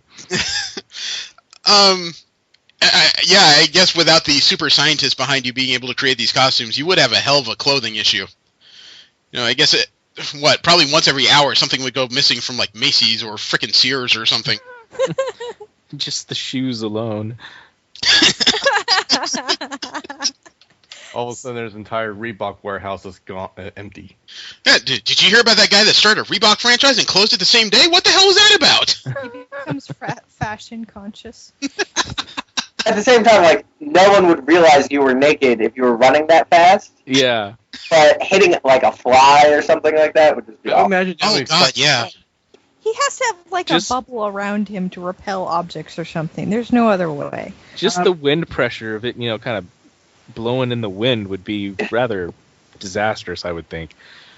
Yeah, that would create a hell of an air wake. But, I mean, going backwards for half a second, when everyone keeps talking about his problems with clothes, all of a sudden Steve's, or Jesse's description of a red flash running around everywhere, all of a sudden I have images of a pink flash running around everywhere. But, yeah, would the air wake cause enough protection where he wouldn't need any type of, Actually, I think the Speed Force, where he draws his powers from, actually provides some protection in that manner. It's another one of those DC's Deus Ex Machina explanations. Yeah. Well, I mean, now the irritating. Speed Force apparently supplies the armor for him, so he doesn't even have to worry about it. Okay, I'm going to cut that from the conversation because that's just too fucking weird. That's too much for me. God, how do you think this would affect his interpersonal relationships? I mean, a lot of people will spend time together just traveling from place to place. That's really not his issue. I think he'd turn in to be quite the player, personally. Either that or a loner. Yeah, I lean the more loner route. I mean, it depends on how quickly his brain functions. I mean, it's been shown both ways in the comic, where he can either, let's speed up his thoughts or not, but conversations would get a little redundant after a while. I don't know about redundant, but they probably wouldn't be to a speed he would enjoy. Yeah. Well, and he could definitely come up with the ultimate one-liners and so forth in his conversation. He's just, okay, they're in the middle of saying this. I'll just think about what I'm going to say to them. Yeah. Well, what about the other end of that? Because all of his pickup lines would be, "Hey, you want to be done in a flash?" Boo. Oh, come on! No girl would say yes to that. There might be some in a hurry. Besides, I don't think it's designed for yes. That's one of those lines that's more designed to get an eyebrow raise and just make him think for a moment. Troll. Yeah. Yeah, I don't think we really need to revisit the friction issue. I think we're about to get into the friction issue. Because when you think about personal relationships, regardless of what gender you talk about, you would almost wonder if sex would be a boring task. What if he accidentally started while, Just kind of lost his focus and then started moving very quickly? Yes. Oh, that would smoke. That might cause an accidental. I think tearing would be the more appropriate. Ah! Oh, dude. Well, I'm sorry, but I'm just No, I'm not saying it's untrue. It's just that's instant imagery that is just very horrible. Yes. The Molecules would be everywhere. that does bring up a point. I mean, if he hits the right vibration speed, then maybe he phases through them. All of a sudden, we're talking about a red flash again. I mean, he does have that mock punch. Oh, dude, no. I'm not talking about that in the bedroom. No way. Don't want to go into fisting? No, not in any format. Dude. Well, I guess he could kind of get around that a little bit if he is such a good player and so forth, and I guess, but multiple partners at the same time. Well, when I said that, I thought sex might be kind of a boring task. It's only because to do it successfully, male or female would have to come down to the speed of normal people, relatively speaking, anyway. Right. That might become a very long and arduous task if somebody can move that much faster. Yeah, and I kind of think that he would get very ADD, at least compared to the rest of us. It might not be ADD for him, but... Well, it goes back to what Steve said about how fast he thinks, because in DC Comics, he may have been the fastest man alive, but he had awful reflexes. He would trip over all kinds of things. I don't know. The animated series never portrayed that very well either. Yeah. Flashpoint was probably the first time I'd seen an animated Flash. It didn't seem like he was out of his depth. It's a bunch of curiosities, but yeah, I don't think this would be the most socially apt person. No. I mean, you could definitely do a lot of stuff with the powers. Yeah. And, yeah, it just kind of, again, depends on the type of person you were as to what you would end up doing with it. Yeah. That's also why I had Quicksilver in the same conversation. I'm sure a lot of people, even Sal said, but that's another speeder. The reason why I brought him up is because he actually lives at a faster tick than normal people. Right. His brain does move as fast as his feet does. He sees the world as a very slow place. And how is he portrayed in the comics? A snarky asshole. Yeah. I think there's a reason why. I mean, Sal, you'd agree. He's always portrayed as one of those people that wants the world to catch up to him. Yeah, absolutely. I feel like if there was someone with his powers, Barry or not, this normal person with a normal upbringing, quote unquote, would still become sort of, they would adapt to like a Barry Allen sort of. Yeah. And I guess I can see why he'd be frustrated if you were always living in a different tempo than the rest of the world. But he doesn't have a lot of the weird ancillary powers. Quicksilver can't vibrate through things. He doesn't create vortices. He can lengthen his jump rather incredibly if he has a wide enough gap, but it's not like he jumps that much higher. This would be... I think Quicksilver actually would be more of a villainous character simply because he's tired of dealing with people. Yeah. Well, I don't think he's as fast as the Flash, though.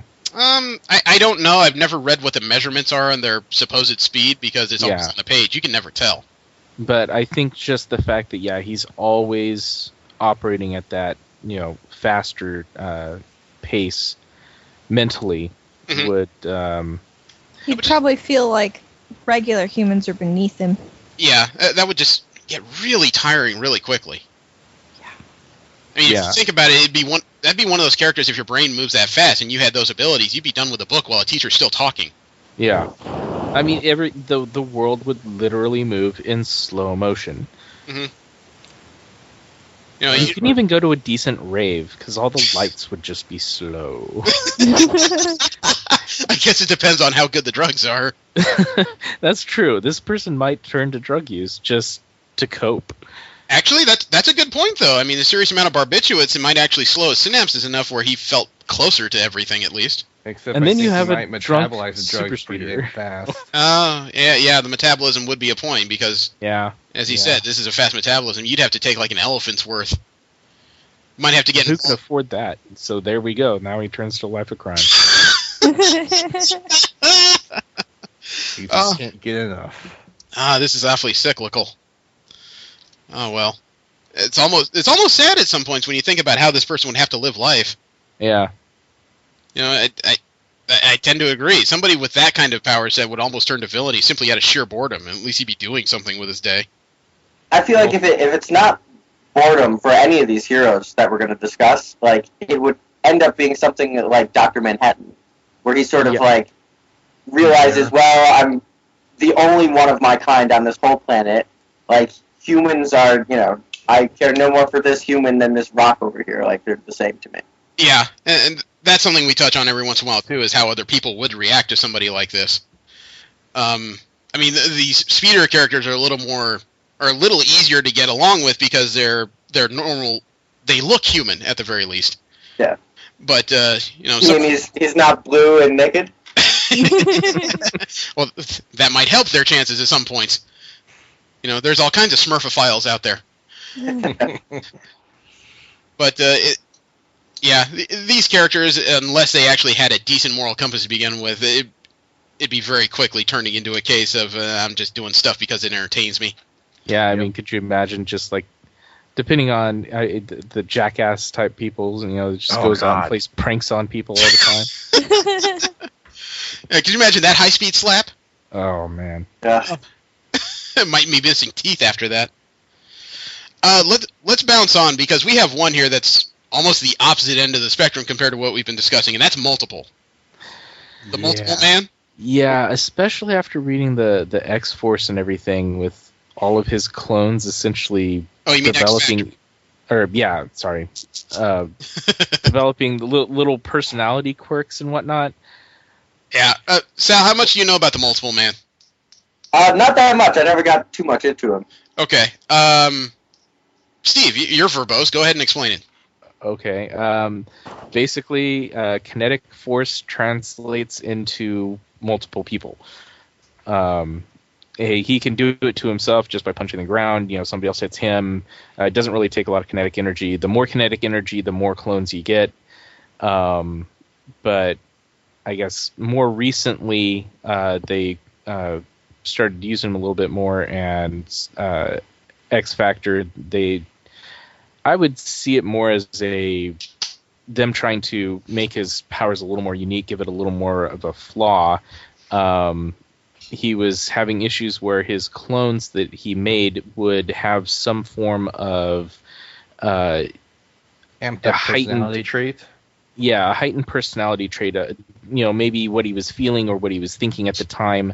He was feeling a little bit angry at himself at one point, and his clone tried to kill him. Another time, he was feeling very apathetic, and so the guy that he created to try and get him outside of a locked room is just sitting on the other side of the door going, "Oh, what's the point?" Each of the clone basically embodied one of those little voices you have in the back of your mind just talking about the different possibilities of the world. Think of it as each one saying those things you don't say out loud. I have to say, I think some of it was due to the fact that he got the bright idea to make clones of himself and send them off into essentially different life paths. And he gave him a 3-year... I was never very clear at the time frame. Yeah, basically they went out and they lived different lives, and then came back and he would reabsorb them, and so he would get their knowledge. Experiences. I think he even got their muscle memory and stuff. So it actually, he sent one guy out to be a Shaolin monk, and came back, and so all of a sudden he had the heightened control, body control, and so forth. Well. I mean, the first thing I get when trying to think about his power is this is somebody who would... It'd almost be like those weird people you see talking to themselves and having arguments. This would be his life. Yeah. It could also make sex really interesting. Oh, yes, the Naruto clones. I wasn't going to go there that quickly. Wow. But I can't help it. You would have to hope that your significant other was really into gangbangs, because if not, then... Yeah. Actually, that almost... It's not cheating, baby. It's not me. It's my other me. That's a hell of a thing, because now that we've talked about the whole kinetic energy translating into clones, that reminds me that in the case of, like, male or female, every slap can bring in a new one, so all of a sudden in the midst of it, you hear this new voice, but I'm bored over here! The room could go from 2 of you to 30 of you pretty quickly. Oh, man. Yeah, especially if it's all based on kinetic energy, and there's all sorts of Kinetic energy going on. Okay, and then of course you're having the whole experience, with multiple U's and so forth, and then you reabsorb them all. Oh, wow. Oh, fuck. Well, think about it this way. What if it was the version where you get all those different personality traits as they come out? Because the next one that comes out could have that voice of, she's not tight enough, man. We got to go somewhere else. You get this, or the sadist. Or the next one going, hey, do you like bondage? Or something even freakier, which I don't want to say on the air. Yeah. Yeah. Or even worse, the next one that pops out could start kissing the back of your neck. Oh, yeah, didn't that happen to him at that one point, though? I don't know. If it was Where me, I he wouldn't. pulled out the wouldn't clothes and the guy suggest- started hitting on the guy he was talking to. It starts kissing on you, you slap him away, suddenly there's 3 more arguing with you. This is not going anywhere. The imagery alone is... I've never said this before. I think we got to get out of the bedroom and back up for a minute. Yeah. Okay. This is one of those abilities that could really warp your view on things because we said during the X Factor discussion, when you can take every path that life can take you all at once, is life even that interesting anymore? Yeah, well, that was the issue that Jamie was dealing with. I think your biggest battle would be not to do that, to not go that route, to keep everything fresh. Basically, if there's something you really wanted to learn and you just didn't have time, yeah, you could send out your clone to do that. But then if you do, well, then now you don't have that desire anymore. And then it becomes a battle of, why not just use that easy excuse? How many of us have said, God, I wish there was another one of me to send to take this test or, to do this or do that. Oh, I'm working on the machine as we speak. And then they all develop their own personal... this event is happening, but I gotta work. If you've been to Comic-Con, you had that wish at least once. Yeah. Oh, yeah. feel- I'd like to go. I want to hear this panel. I want to go meet this person. Get an autograph here. All right. Hit myself 3 times and break. You go here. You go here. I'm gonna go over there. Yeah. And meanwhile, when you send one on their way, all of a sudden they get really stopped because they find that slave lady they've been looking for. And you wouldn't have to worry because he did when he split, he did get basic things that he was worn. So you would get your badge. So it wouldn't even be a problem there. What do physical maladies affect him as well? Like, say for instance, one of the characters got I don't know what's tuberculosis or something. Hasn't really come up. I don't know. Yeah. That would be one thing, though, just sexual transmitted diseases or something. Yeah. Like, all of a sudden you've got chlamydia. Fuck. Well, we've already discussed how every time he has the clap, he has a problem. But Yeah. Well, because once you get it, every clone is going to have it then. presumably. So, yeah, you could be a walking fucking plague. Oh wow. If you really got that unlucky. This is not a happy image. No. We got a new horseman. Jamie Madrox's the plague. Maybe you should write that into Marvel. Could he just not absorb the one that had chlamydia, though? Yeah. He But could, he wouldn't yes. know about it beforehand, probably. Yeah, assuming I guess that assumes the clone was honest with you, with whichever one was the prime. Yeah. Because Because, And I mean, also, the you only- don't always... the subsequent clones aren't always the most honest ones. Yeah. What were you going to say, V? I mean, you don't always manifest symptoms right away, so... Yeah, that's true, too. I can't believe we're having a conversation where whether or not we'd lie to ourselves about chlamydia. Depends Well, on it the could have personality been trait one of them they out got. saving somebody and end up contracting I HIV. realize this is an expanded version of self-denial. It's still just a very strange conversation to have. This particular power set has so many psychological triggers. Yeah. Oh yeah. Yeah. I mean- I think the person would end up probably I don't know, a bit Insane. narcissistic. Yeah, Or that, yeah, too. a bit narcissistic. Yeah, I could definitely see that. Well, dating would definitely be both interesting and boring at the same time. Because you can literally try like every pickup line on the planet and say you've only talked to her once. Yeah, or just go. It's like I'm going home with somebody tonight. Might as How many girls in this bar? All right. We're just gonna go hit on all of them. Could you imagine the potential paternity suits? Oh my god. Oh, you'd have to be rich. He stops using his power just because he can't afford any more paternity suits. Well, even worse. Could you imagine, one of those things where the clones got out on their own, everybody reassembled, and then all of a sudden there's a bunch of people at your door saying, "He slept with me a few months ago." That wasn't me. It looked like you, but I swear it wasn't me. Well, I feel like... But Maternity test. Especially because, some return to a life of crime. Every single clone is going to be different depending on where they're going. There's infinite amount of possibilities out there to do. Mm-hmm. So multiple men would quickly become multiple personalities men once they were all absorbed. And so, everything would be conflicting. I have these memories of killing someone. I have these memories of raping someone. But then I have memories of, being a monk or being, this great political leader or whatever. And so, it's just everything would be conflicting. Yeah, You're right. Depending on life experiences, even day to day could be awful because you could go out and say, "God damn it, I really need a cherry ice cream. I hate cherry ice cream, but I really got to get one."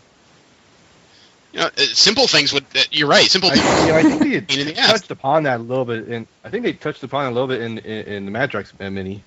They may have. It was a little bit. They didn't actually go too well in depth, but I think they did mention, he does have some conflicting experiences, which is kind of. Huh. Yeah. You're right. I think we need to move on. I mean, I almost want to revisit the whole gangbang issue, but that'd be too many hands everywhere. But here's one question. What? What if it's a female? That would be just about every man's dream, frankly. Well, yes, but think about I just keep the slapping her bum. problem.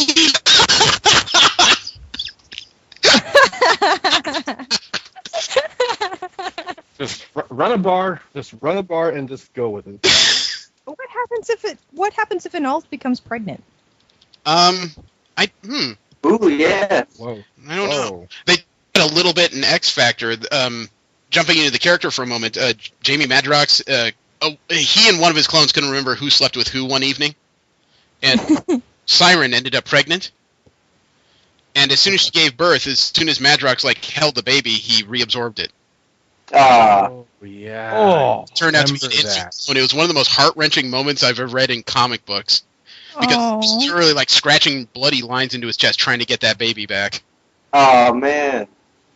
Oh, that's so sad. All right, let's move on now. Yeah. That's harsh. She got hers because after she calmed down, he went back in to talk to her. She held his hand, and he gave the best apology and explanation he could. And she said, "I might forgive you someday." Then broke two of his fingers and said, "But it's not today." We'll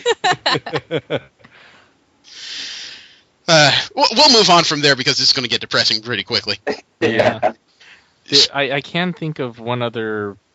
It was a Japanese manga that had a similar. Uberman?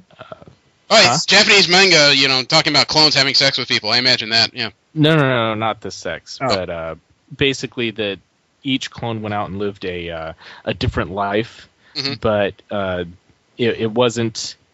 The original did not... it was already dead. Mm-hmm. And they went through technology. So every time one of the clones died is when all of the other clones got that one person's experiences. Ah. And he was going around killing off political figures, financial figures, and so forth in order to reform Japan. Yeah. So it was a pretty dark manga, but it was interesting just due to the fact that, all of these guys were living different lives. And then they were all... the way he was killing these figures was, yes, killing someone is evil. Therefore, I will punish myself as well. So he always committed suicide to kill the target. That's creepy as piss. Yeah. Oh, it was an interesting manga. It is completed as well. So if anybody wants to look that up, I believe it's called Akametsu. Well, okay. Before we move on, I had this one final image comes to mind that Sal and Via both brought up individually. It's just if a woman is having sex with somebody who suddenly turned into 2 or 3 people, I think her reaction would probably be, "Whoa, hold on, explanation time." If a guy opened his eyes and suddenly found out that girl turned into 2 or 3, I think his response would be more like Homer Simpson's "woohoo." I personally would be thrilled either way. V, I'm more interested in putting a webcam in your area every time I talk to you. Okay. How much do you charge? The next one we have on this list, speaking of poisonous relationships, is Poison Ivy. Oh, God. Now, this would be a person that has control over plants, is able to project pheromones, if I remember correctly. I don't know if that's just a TV thing or not. They have it in the games, too. So. Okay. And has the possibility of turning plants not just hostile, but ravenous, potentially. This would be the most lethal hippie on the world. I was just going to say, this person had better join Greenpeace.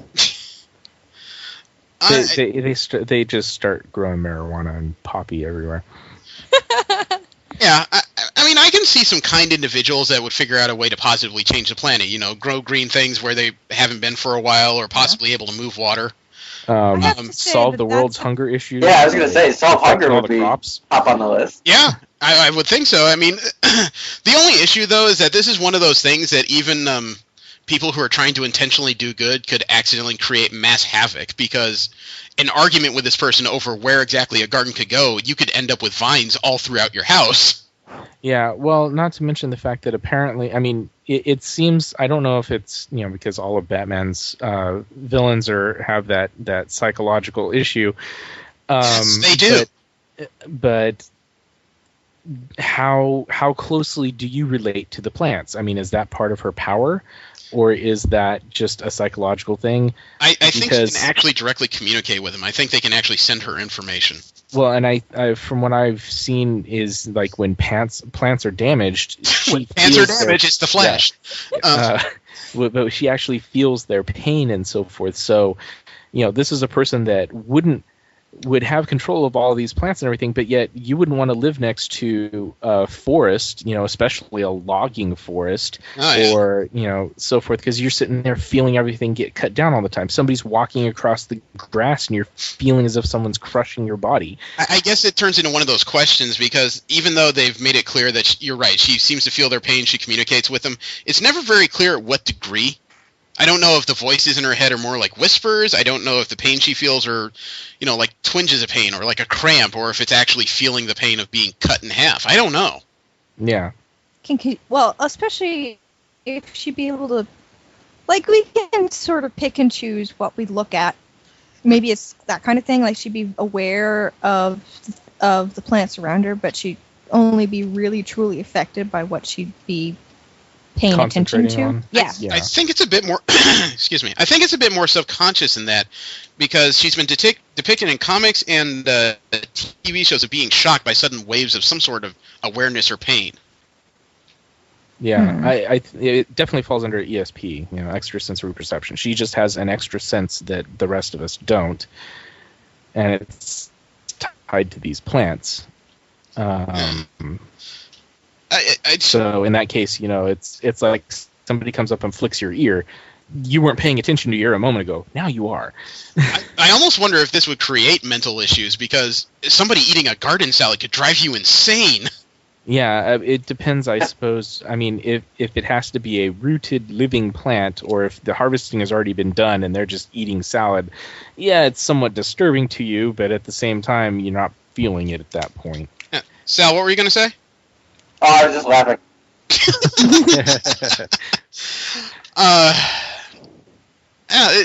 It's an interesting conundrum, and not one that's ever been very well laid out in the comics. Yeah. The hormonal thing, that has all kinds of potentials for abuse behind it. Oh yeah. And again, I don't think she consciously. It's just something she's learned to use. Mm-hmm. And I know she didn't start with it. I think she genetically, or she. I think that's one of those pieces, I think this was one of those pieces of writing that came. I guess the question would be if somebody was not into econaut, or I'm sorry, V, I don't mean to interrupt you. I was just going to say, it kind of makes sense, because plants do send out some kind of communication. Yeah, I don't remember. I don't think it's called pheromones, but they send out something that are similar to pheromones to communicate with insects and stuff, and each other. Wave. I don't know what it is. Yeah. It just makes sense to me that the power would be. Go on. Now, I mean, we always say that the power is divested from the person, but she started off as a botanist. Yes. So a lot of her stuff that she ends up doing, as far as like modifying plants and so forth, has to do with the scientific knowledge rather than actual plant control. Right, and that would be my next question. If this occurred with somebody who was not a major eco-friendly person, if this was just Joe Blow walking down the street and suddenly figured out that every daisy is able to communicate with him and grows at command, what kind of individual would that be? I think, though, that would be the type that would go insane. I think the types that have more scientific knowledge might be able to control it or understand it more. Be a little more objective about it. Mm-hmm. Yeah. Yeah, I know I would have issues if every blade of grass suddenly spoke my name. Yeah, and bitch when someone stepped on them.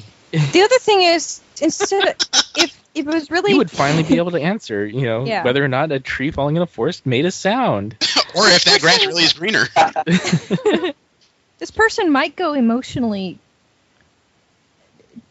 cold. They might become very disassociated from the pains of others because they would have to, because otherwise they'd go insane. Well, you could bet if that person owned any houseplants prior to this change or shift or whatever, all of them would end up in the trash. Either that or they become very special friends. Yeah, I couldn't take that barking all the time. I need more water. I need more plant food. I need more water. Move me into the light. Move me! Just to get away from like the pain of seeing heads of lettuce everywhere in the supermarkets and things, I feel like they would just like run off to the desert and hang out for a bit. Just get away from all of that. You had this one cactus arguing with you. It's hot. His name is Just Winston. make friends with a cactus. Yeah, you're right. A produce section would suddenly look like a scene out of Saw or something. Wow. You don't like how me. would You this never person touch me. There's no personal contact. What would this person eat? I have no idea. They would have to eat plants because, I mean, you can't survive. Her on powers. a diet She also turned photosynthetic.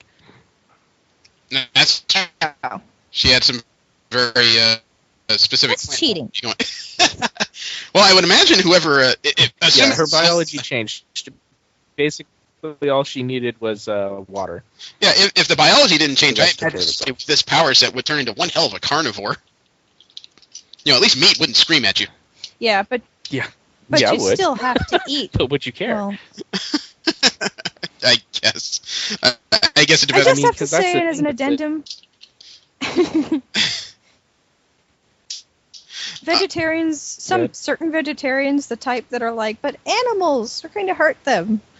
I have to say, but you're killing the plants too when you harvest them. You would be. They can't run away. You would be known as a crazy person at McDonald's that every time you came in, like a hamburger, please, but no lettuce or no onions ever. Or tomatoes. You couldn't have the bun either. Well, Bun's made sort of from wheat. Or pickles. You person just taking all the fun out of it. Steak all. Well, It's just You can it's eat very nuts. difficult to hop on Facebook without seeing posts from friends about how they're vegan and what vegans do better than people who eat meat and blah blah blah. But I feel like this person would hop on Facebook all the time and be like, "So I heard this lettuce say this today. How do you feel, vegan?" It would probably convert a lot of people to going back to eating eggs or something. Yeah. I did just think of something though. She could totally eat like nuts and other things. you're killing babies. I just had an unfortunately disgusting thought. Uh-oh. Do you think that this person would be able to talk to a yeast infection? Ew. I asked the question. I didn't say I wanted to see it. Jeez, guys. Is yeast okay? Is yeast a fungus? It's a fungus. It is a Does fungus. That's technically not a plant, so no. Okay. There, question solved. Y'all can go back to puking now, I guess. I don't. Yeah, there would be so many interpersonal issues. You know that these kinds of things would bleed over to personal relationships. Oh yeah. Yeah. Yeah. Well, I mean, if we do give her the pheromones, again, it becomes kind of difficult to tell, is this person being nice to me, is really interested in me, or, is it just the pheromones? Considering the arguments you had with your salad, I doubt after a while you would really care. Yeah, Dude, but at the same time, that just makes things... Yeah. I mean, because if you can get everything that you want in a relationship, is it a What are you really relationship striving anymore, for? or is it just you being, like, oh, go do this for me, oh, go do that for me? I You don't. just have a bunch of Well- personal slaves at that point. I don't think the pheromones would really work that way. I don't think it would engender a healthy relationship. I think it would just engender a lot of people lusting after you, and there was no control over that. It would just be basically sex, and there would be no relationships at all. Well, you are right. The problem would be what? Well, without constant pheromone, what do you call exposure, you would create somebody with a lot of manic episodes. Yeah. They would understand that every time they're around you, they feel all these feelings, but the rest of the time, they just don't understand what the hell they did. It kind of makes me wonder, if you could, if it's that easy for you, would you really care about your appearance? I don't know. Because another one of those interpersonal, like, physical questions that came to mind is that if you're part plant, does that mean if you sweat too much and you're not very clean, would that create mold? And this is just a question. Do you still sweat? Yeah, I'm not trying to be disgusting. I'm asking a question. Yeah, I mean, do you still sweat at that point? I mean, that would be bleeding off water. Plants, I don't think normally. They perspire. Okay. It's Okay. it's a different mechanism. Yeah, but- because Poison Ivy in the comics and the TV shows is still depicted as having red blood. So there's still enough of a human aspect where it's a question I think needs to be asked. If you use your Well, in degrees, that you end case, up I with mean, if funk. all you're doing to survive is just drinking water, though. If Oh. all you're doing to survive is just drinking water, you are not having to worry about because like the smell and whatnot that we develop as we get older and so forth. That's a lot from what we eat. Mhm. So if it's just water being introduced, you're really not going to have like bad smelling sweat unless you drink some like really nasty water or something. Yeah, but you wouldn't need bad smelling sweat to create moldy areas of a body if you weren't cleaning. True. I kind of don't think that mold would. I don't think that would happen. I can't pin a finger. Well, I'm trying to figure out why I don't think that would happen. But I don't know. I mean, if you're surrounding yourself with plants, you're dealing with a lot of dirt and earth, and that mixed with water doesn't create the best of things if it's left in a standing area. Yeah. So it's a question. Oh well, I think we'll move on from there because we're starting to get really philosophical all of a sudden. Yeah. Another one we had on the list is the Wasp, Janet Van Dyne. This one is kind of interesting because this is a power set that involves size change. When you turn small, you sprout a pair of wings for flight, and you have small electric blasts, for lack of a better term. Yeah. Weren't those originally created, or is that now part of her power set? Well, if we're talking the original character, the one from the 60s, she's a product of scientific manipulation. Yeah. I think later on they might have turned her into a mutant. That was the Ultimate Universe. Yeah. Oh, okay, that was okay. That's a whole different story. Sometimes. Yeah. This is not one of those powers that's easily abusable. I mean, turning small doesn't get you much. I can think of a few you ways can to like abuse get it. into locks and stuff. I can think of a few ways to abuse it. yeah, I understand Locker- flying to locks, like what? locker rooms. Yep. So you need to drag a camera Not through to the mention, sides I of mean- locker? Just think slow dance, and suddenly you're a little bit smaller. I think that could have a lot of applications. Maybe not in normal life, Well, but like for an adventuresome personality. Yeah, I was going to say, as far as offensive, there's just not a whole lot to this. But yeah, so abusively, just pretty much get your jollies on, just sneaking into bathrooms Wherever. and locker. Yeah. Or again, like Thanks. you said, if you're an adventurous person, I mean, Honey, I Shrunk the Kids. There you go. Yeah. You are That's- living at a different scale than everyone else. You can truly interact with all of these non-human things. That I means have so and much because fun you with have that, free personally. control over it, you can end it whenever you want. Yeah, I guess one of the applications are you wouldn't have videos of cats chasing flies all over YouTube. You'd have a bunch of videos calling "Cats chasing me." Yeah. You'd have your own YouTube channel just devoted to that. Every time the cat lost interest, you shot him in the ass and got him back on the cat. And also, I think I just saw some other applications you use for that power. It's pretty much, micro repair, I guess. Actually, that's a very good idea. Delicate work or delicate compact work. You could actually work on engines without taking them apart. Just What imagine how about small of a process you can make at that scale. Yeah. What are you going to say, V? What about underwater travel? As I understand it, I think that if they were small enough, they might be able to avoid some of the side effects of pressure. Yeah, but then you still have to deal with the current. Yeah. You That's still have to deal true. with current and turbulence. Yeah, But if with like a scientist team or something. Yeah, you basically convert yourself down to the size of plankton and get eaten by a whale. Yeah, I was gonna say whales just have a lot of fun with it. Or that annoying sponge just keeps making those stupid sandwiches. I had to toss that in. It's an interesting thought. I kind of like Jesse's idea of making like very small microprocessors. Yeah. Yeah. Or That's become the cool. ultimate modeler. My paint detail is so realistic. You can only sell so many action figures of you.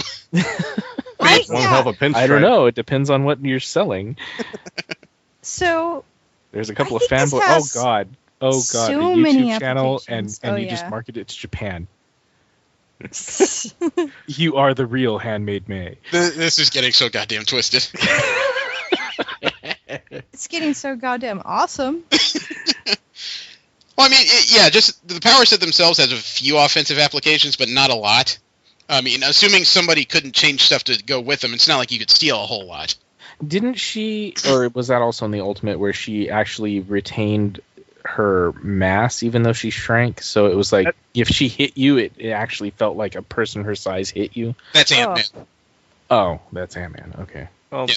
she does have the ability to go up in scale too, right? Well, that's only after she stole some of used some of Ant-Man's Stem stuff. particles. Yeah. Okay. So, dealing with just the powers of the Wasp, it's only small, not large.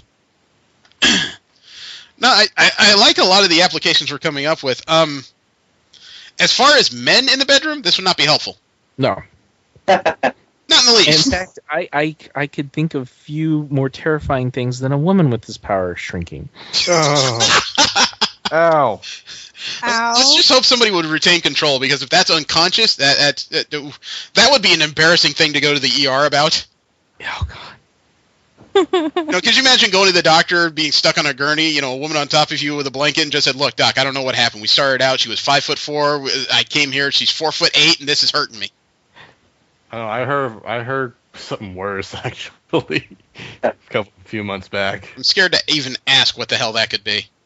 Two teenagers doing it for the first time, and then they both realized that she is allergic to latex. Oh. Ew. Oh. Well, at least they tried to use protection. Yeah, but that adds a whole new meaning to burning sensation. Oh. Mm. Yeah. Lucy, her parents weren't happy either, but How allergic is allergic? they were stuck together for 2 hours. Ooh. Yeah, my wife is actually... Oh, yeah, swelling. She's I was thinking rash, but yeah, swelling. Ow. Yeah, my wife is allergic to latex, but it's a much lower allergy. It's one of those things where, without getting too graphic, she just needs a shower in the near future. Yeah, and 3 kids later. Shut up!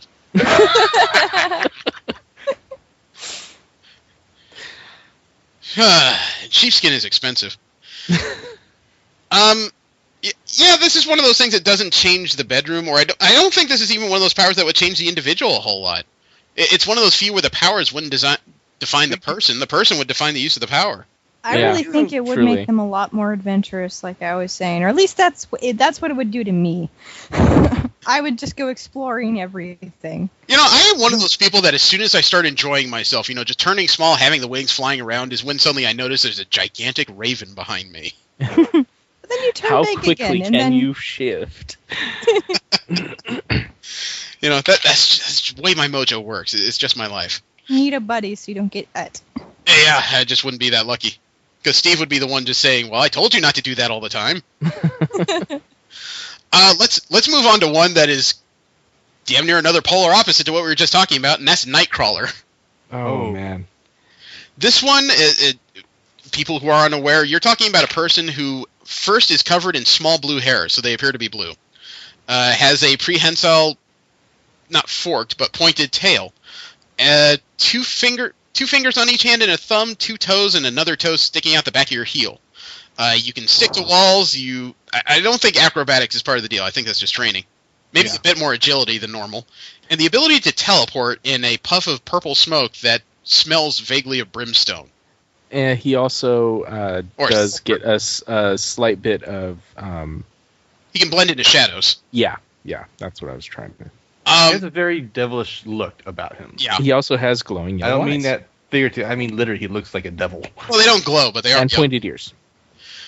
Wow, this whole thing just took a turn. And fangs.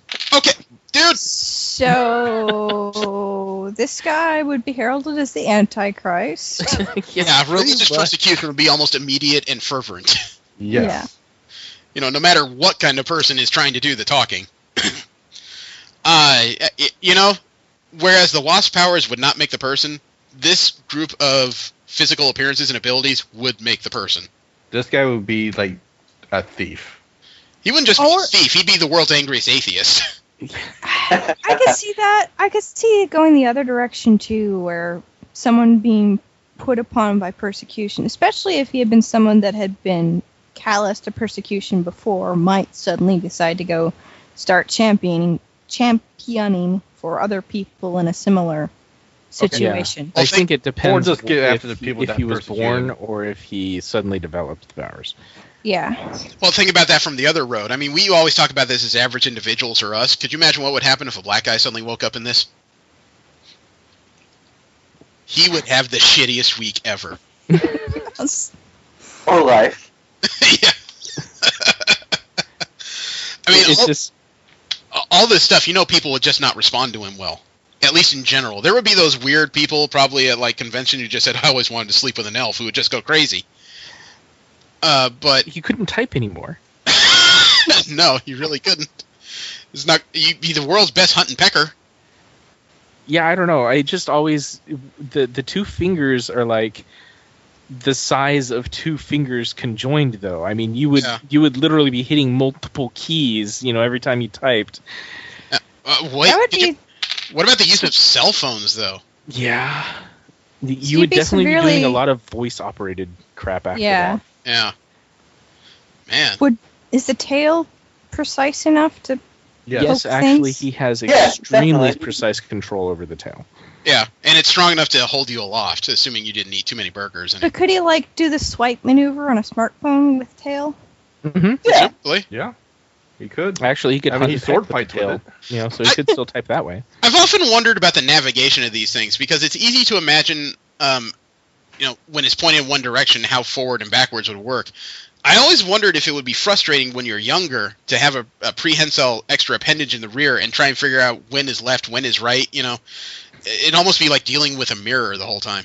Yeah, which could explain some of his acrobatics because he just has a better sensory perception. Yeah, could be a more natural mirrored movement perception. Definitely be more aware when someone's going to slap him in the ass. And then you get a poke in the eye. Yeah. But then on top of all this is the teleporting. Yeah. That is where he just will allow him to be like thief, escapist, or even assassin if need be. Well, actually, that's a good point, Jesse. This would be the world's greatest stage magician out in Vegas for sure. Not only does he appear in different boxes, but he looks the part. Yeah. And everyone think with just makeup. Actually, that's another application for this. Could you imagine the stunt work he could do? Mm-hmm. Oh, yeah. Drive a car clean off a cliff and then just be standing and watching it go. If he didn't get totally jaded by the persecution of his outward appearance, he could just make a life as a circus act. Yeah, that's true. Yeah. Yeah, I mean, that's where the original Nightcrawler did grow up. In the circus, if I remember correctly. After being raised by gypsies, yeah. Yeah. And then he ended up leaving the circus because of religious persecution and people with pitchforks. Go fig! Yep. Ironic. I find it ironic. The worst part is, at least in American culture, you know that there would be a period where he would just get no peace because one person with a serious right-wing bent would get on his ass, and then, like, the equivalent of the Tea Party would not leave him alone. Ooh, I know who would have a lot of fun with the Nightcrawler guy, and that's that Westboro Baptist Church. Oh, for freak's sake, yeah. Yeah. They would absolutely go nuts. Yeah, there would be nightly protests outside wherever he lived or tried to perform. Although, at the same time, if he wants to go ahead and be, like, the world's greatest assassin, just go take out all the Westboro Baptists. Yeah. In, like, 5 minutes. Tempting. I don't know. Or you could just go into your house and then suddenly disappear, and they're sitting there picketing your house, and you're off and, having fun doing whatever. Stealing their car. Although I find Taking it for a joyride. I don't know, rather ironic or maybe even hilarious that they actually made him a very religious person in the actual comics. Yeah, he actually became a priest. Like I was saying, Looking I forward to could him see coming that back. It was said happening. that he was coming back, wasn't it? Yeah, no, he's back. He's not back yet. He's not alive yet. He's fighting yeah. in the land of heaven against his pirate demon father. Oh, excellent. This is fun. Well, that's right. You haven't seen First Class yet. It's a character named Azazel. Think of an evil Nightcrawler with red fur instead of blue. Yeah, he only has the blue fur because Mystique was his mom. Yeah. Oh, I know Mystique was his mom. Yeah, there's really not much to be said about that. And I don't even want to try to go into a storyline where supposedly Nightcrawler and Angel were descendants of different, like, heavenly demonic lines of mutants. No. No. But come on. No! Yeah, yeah. If this person didn't turn out into an absolute dick, they definitely would be one of those peoples where, personal space and property meant almost nothing. Yeah. Locked doors wouldn't mean a damn thing either. No. Yeah, it kind of depends on how jaded he wound up due to the persecution, because once you get past that, there's so many options that you can go for as long as you don't give a shit what other people say. Yeah, but I mean, going into the realm of relationships, I mean, I imagine initially it'd be very hard, but if somebody like this ended up in an ElfQuest convention, oh my god, they'd be pimping. Yeah, well, I mean, that's the thing is, it's like every day is Halloween for you. Yeah. Not just Halloween. I mean, anyone with an elf fetish is your best friend. Or furries, because he's got the fur.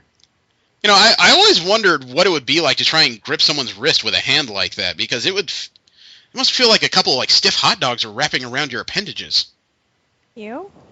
I don't really have much experience with stiff hot dogs wrapping around my appendage, but I'll take your word for it. Hey, Jeremy, is there something we need to know about you?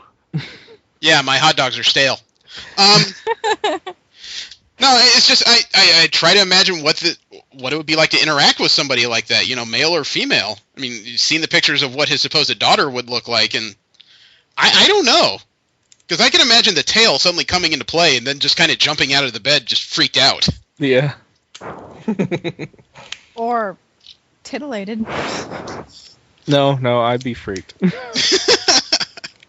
I feel like in certain positions, it would end up, like, smacking you in the face while you're going to town. That's true. Oh. I didn't think about that. It just starts did keeping need time. That imagery. It's like those weird Catgirl mangas from Japan. Every once in a while you see an image of somebody who's trying to understand, wait, is this attached? And suddenly yank the tail. It's like, I could just imagine a lot of people getting in trouble. Yeah.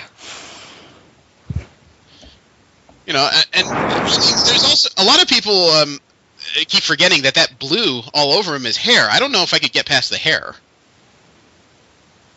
Yeah, I'd have some issues with that. It would be kind of like, getting intimate with a cat. Oh my god! That's just it's fur. I don't know, maybe a bear. It just depends on the kind of what his hair feels like. But yeah, that's. Okay, ref is throwing the flag.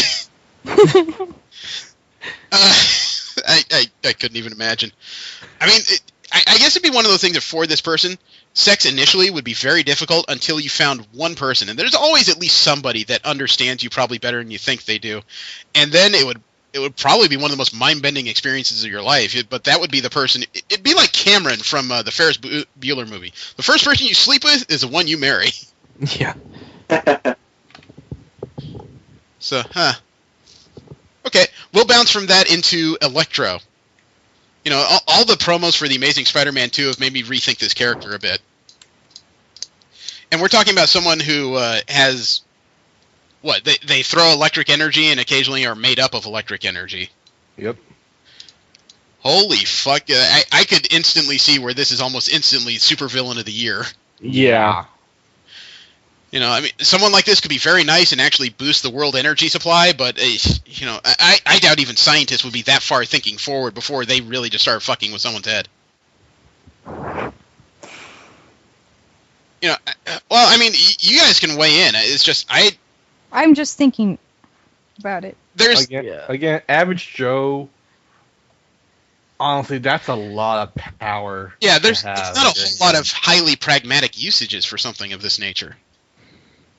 I just keep wondering if Spider-Man is going to use one of those like black and blue jokes if he's beating him up. Because I mean, he's already black and blue, but would he be more black and blue? Well, technically, he's Jamie Foxx, so he's very black and blue. That's exactly what I'm going for. Oh, I hurt. No, I'm trying to figure out the right words for this because there's not a lot of usages that won't involve some type of destruction. I mean, somebody like this, if they had the trainings of a soldier, they would either be terrific or just horrific. Yeah. Yeah. I mean, you got the flight, you got the energy projection. As long as you're not wearing that stupid yellow mask. Yeah. Yeah, ditch the mask. I don't think anyone could be convinced to wear that damn mask. I don't know. I've seen Scott Thompson on The Kids of the Hall. He could wear that. Yeah. Almost instantly, everything I think about, even no matter what type of person it is, it wouldn't take much to piss him off, and then it'd be death, destruction, light up and electrocution, death. Yeah, I just hold the entire city for ransom. I could control the power source. Wow, I hadn't even put that in my thought process. Think about all the money he would save, like not having to worry about General Electric or whatever. Like his whole house would be powered without, so much of a thought. If he was very apathetic like that, I could see that. Yeah, he might have a few friends, those people who are constantly carrying around like a 3DS and a smartphone, hey Joe, I'm a little low again. Oh, fine. Buzz, there you go.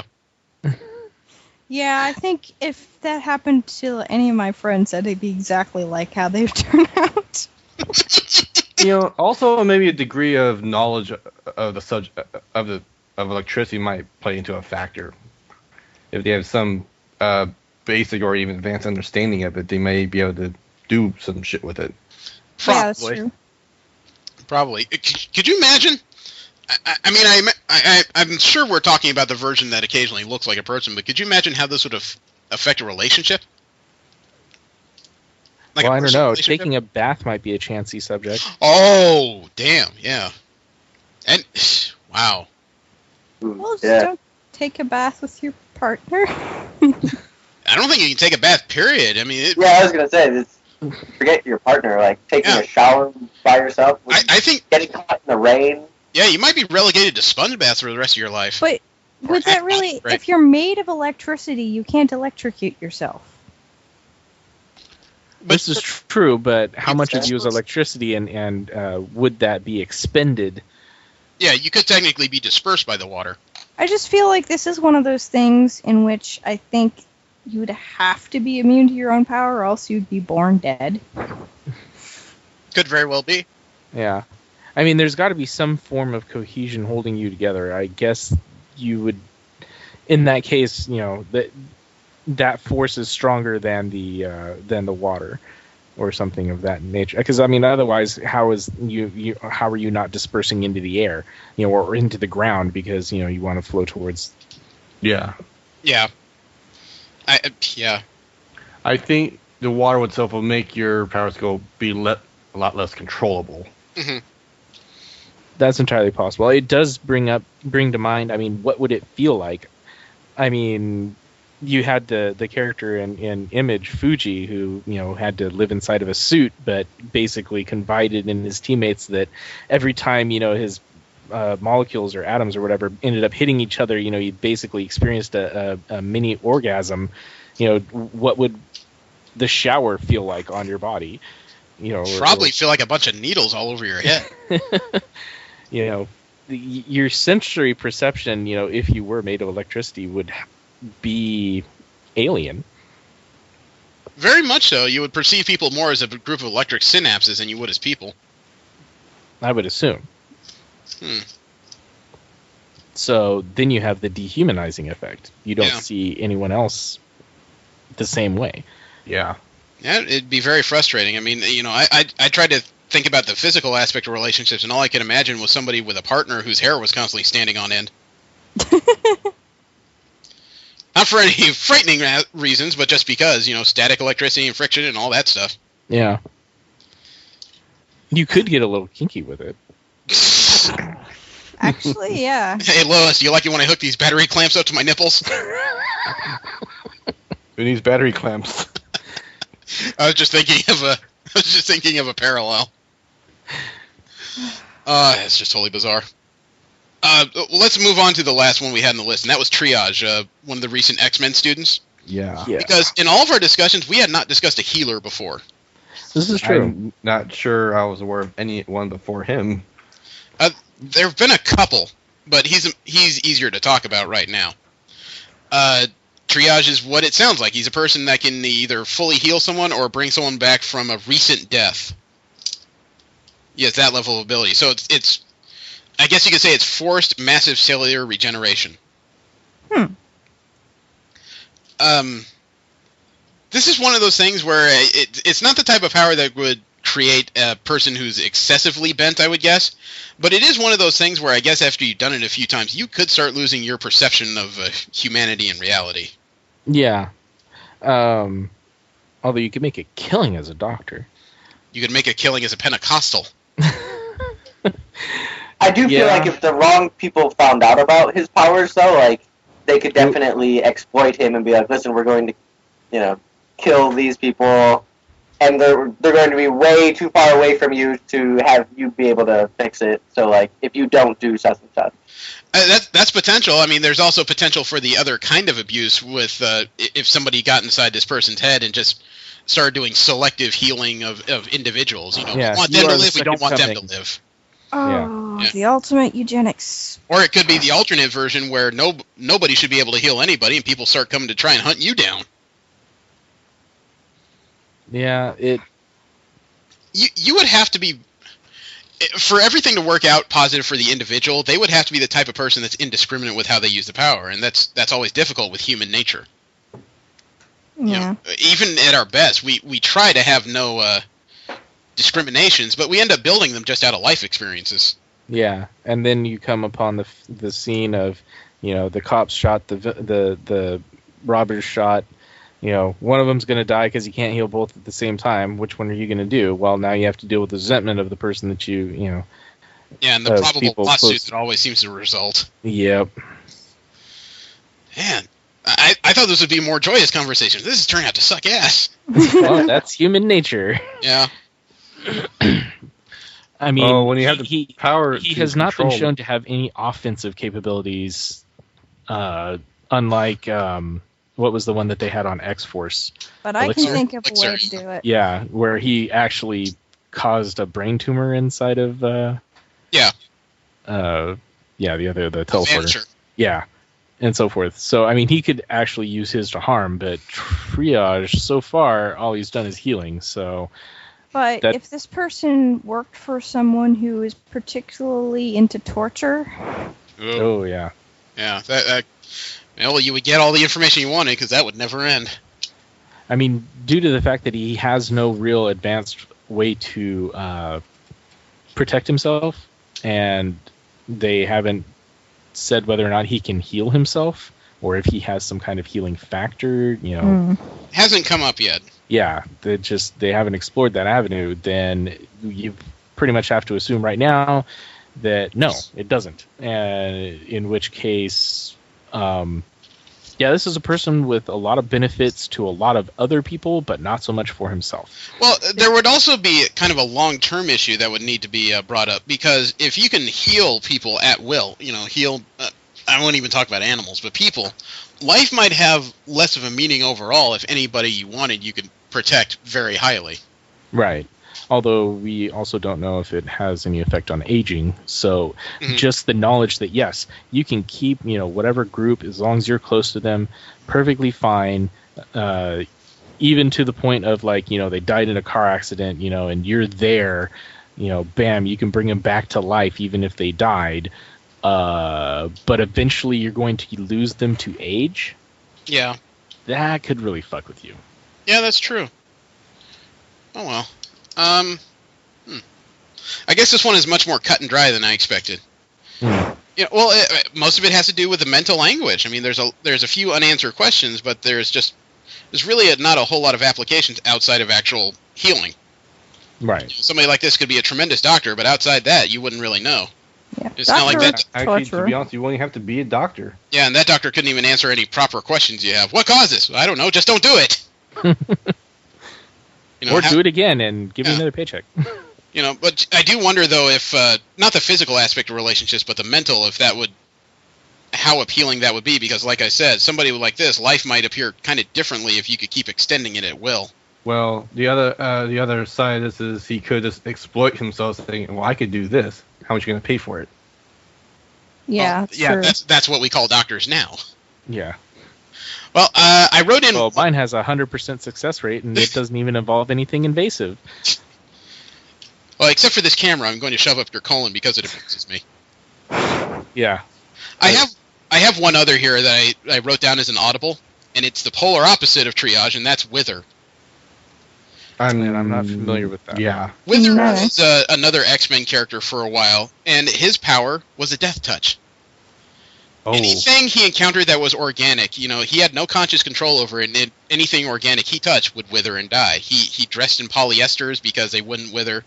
He had polyester sheets. And, it is what it is. It's instant apathy of organic material.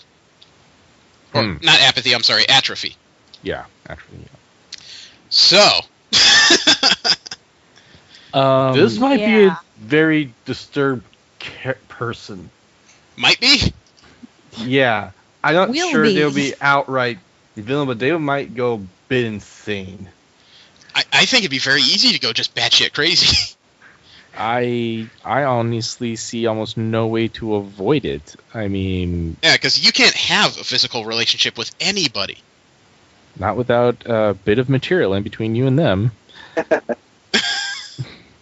I don't know. Non-organic material being shoved in an orifice might be uncomfortable for the other person. I don't know. I didn't think plastic was organic. I think latex has some small part of it, because like I said, he had polyester sheets. Yeah. So I don't think latex would stand up to him for too long. I don't know. I think just sleeping on latex would be uncomfortable as hell. I'm not sure about polyester, but latex definitely sounds like the worst option. Yeah, you might find a couple people who find sex as like a very erotic game of Russian roulette, but no. Why ask? Yeah. But I mean, this is the type of person who couldn't even live in a normal house. I mean, wood and plaster would all rot away just from its presence around the house. Yeah, that would be really... Yeah, hardwood floors would not be a good thing. Yeah, your toilet would be about the only thing that would be okay. You could have a basically furnished apartment. Or not apartment, but it'd have to be like a... Your whole house would have to be like Justin Bieber's car, all chrome-plated. You'd have to have a stone floor. Tile would work. Yeah, I mean, you can hear how quickly the isolation would kick in as soon as you understand what you are. Yeah. You couldn't have any sort of personal interactions. Going to the grocery store would be a goddamn nightmare. Actually, eating. How? Yeah, how does he eat? That is my question right now. Twinkies? Pork? Well, how quickly does it wither? Right away, or does... Pretty quickly. I think he thought he was cured at some point and touched somebody who very quickly turned into something close to mummified. Because, I mean, that's just the thing. I mean, anything we eat is organic. Yeah. So Mostly. I have a bag of Skittles on my desk, and I'm not convinced. I'm almost convinced. I don't know. that The this gelatin person is made from pig, so That's not a very heartwarming thought. Yeah, I'm just saying. My nice fruit candy is made from bacon.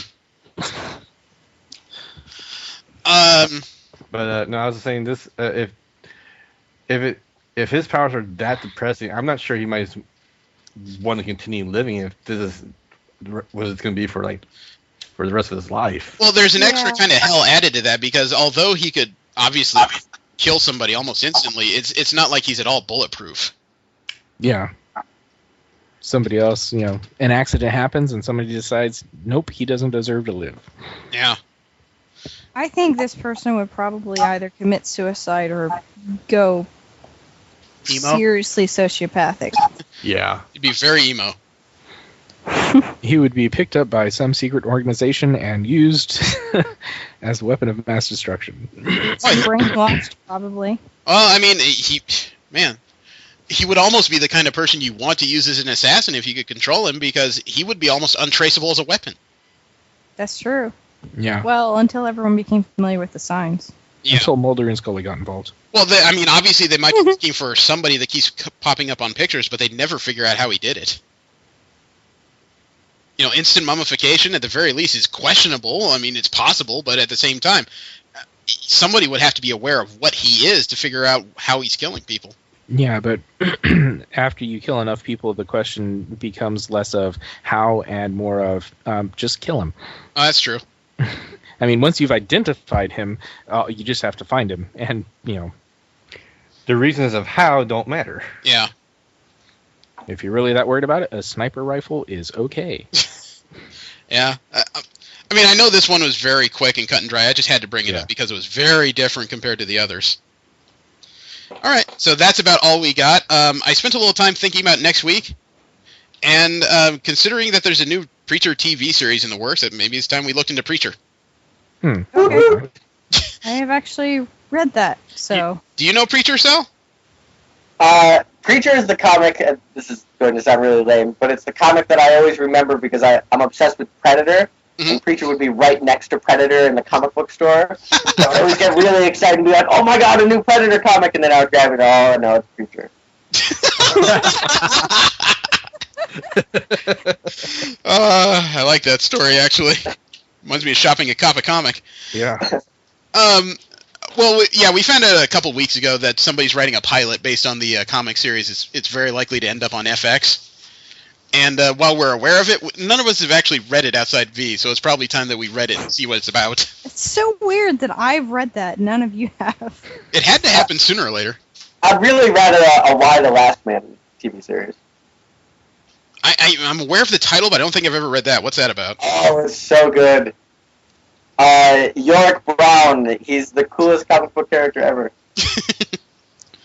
Well, what is Why about? I mean, Why? It's literally. I don't want to give away too much about the story, but just this average, everyday dude is the last man on Earth.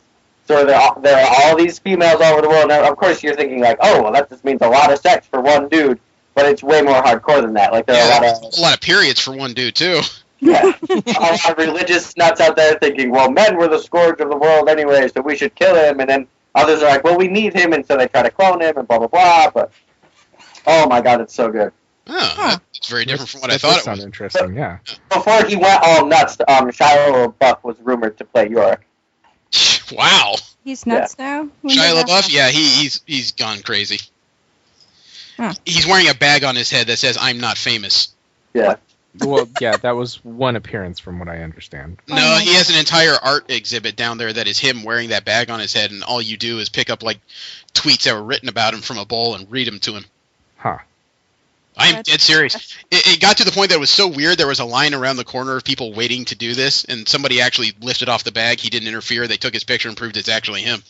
So another artist got another idea. So what they did was they hired Jerry O'Connell to sit in an art gallery right next to it and put a bag on his head that says "Still Famous." And instead, when you go to sit down in front of Shia LaBeouf, he doesn't interact with you. You just read stuff to him. When you sat down in front of Jerry Connell, he immediately takes a bag off his head and won't stop talking about his And now there's a line around the corner for this place. That's hilarious. Yeah, so it's just one of those things. But I think the first 5 issues of Preacher is a good idea. Okay. I'm good with that. So thank you very much, and I want to thank Sal for popping by. Yeah, it was awesome. No problem. It was my pleasure, guys. I invite you to roll with us again next week. Have a great weekend. I am Jeremy. Steve? Jesse? And V. And Sal. Have a great one. It's always fun to be able to say, and special guest. Yeah.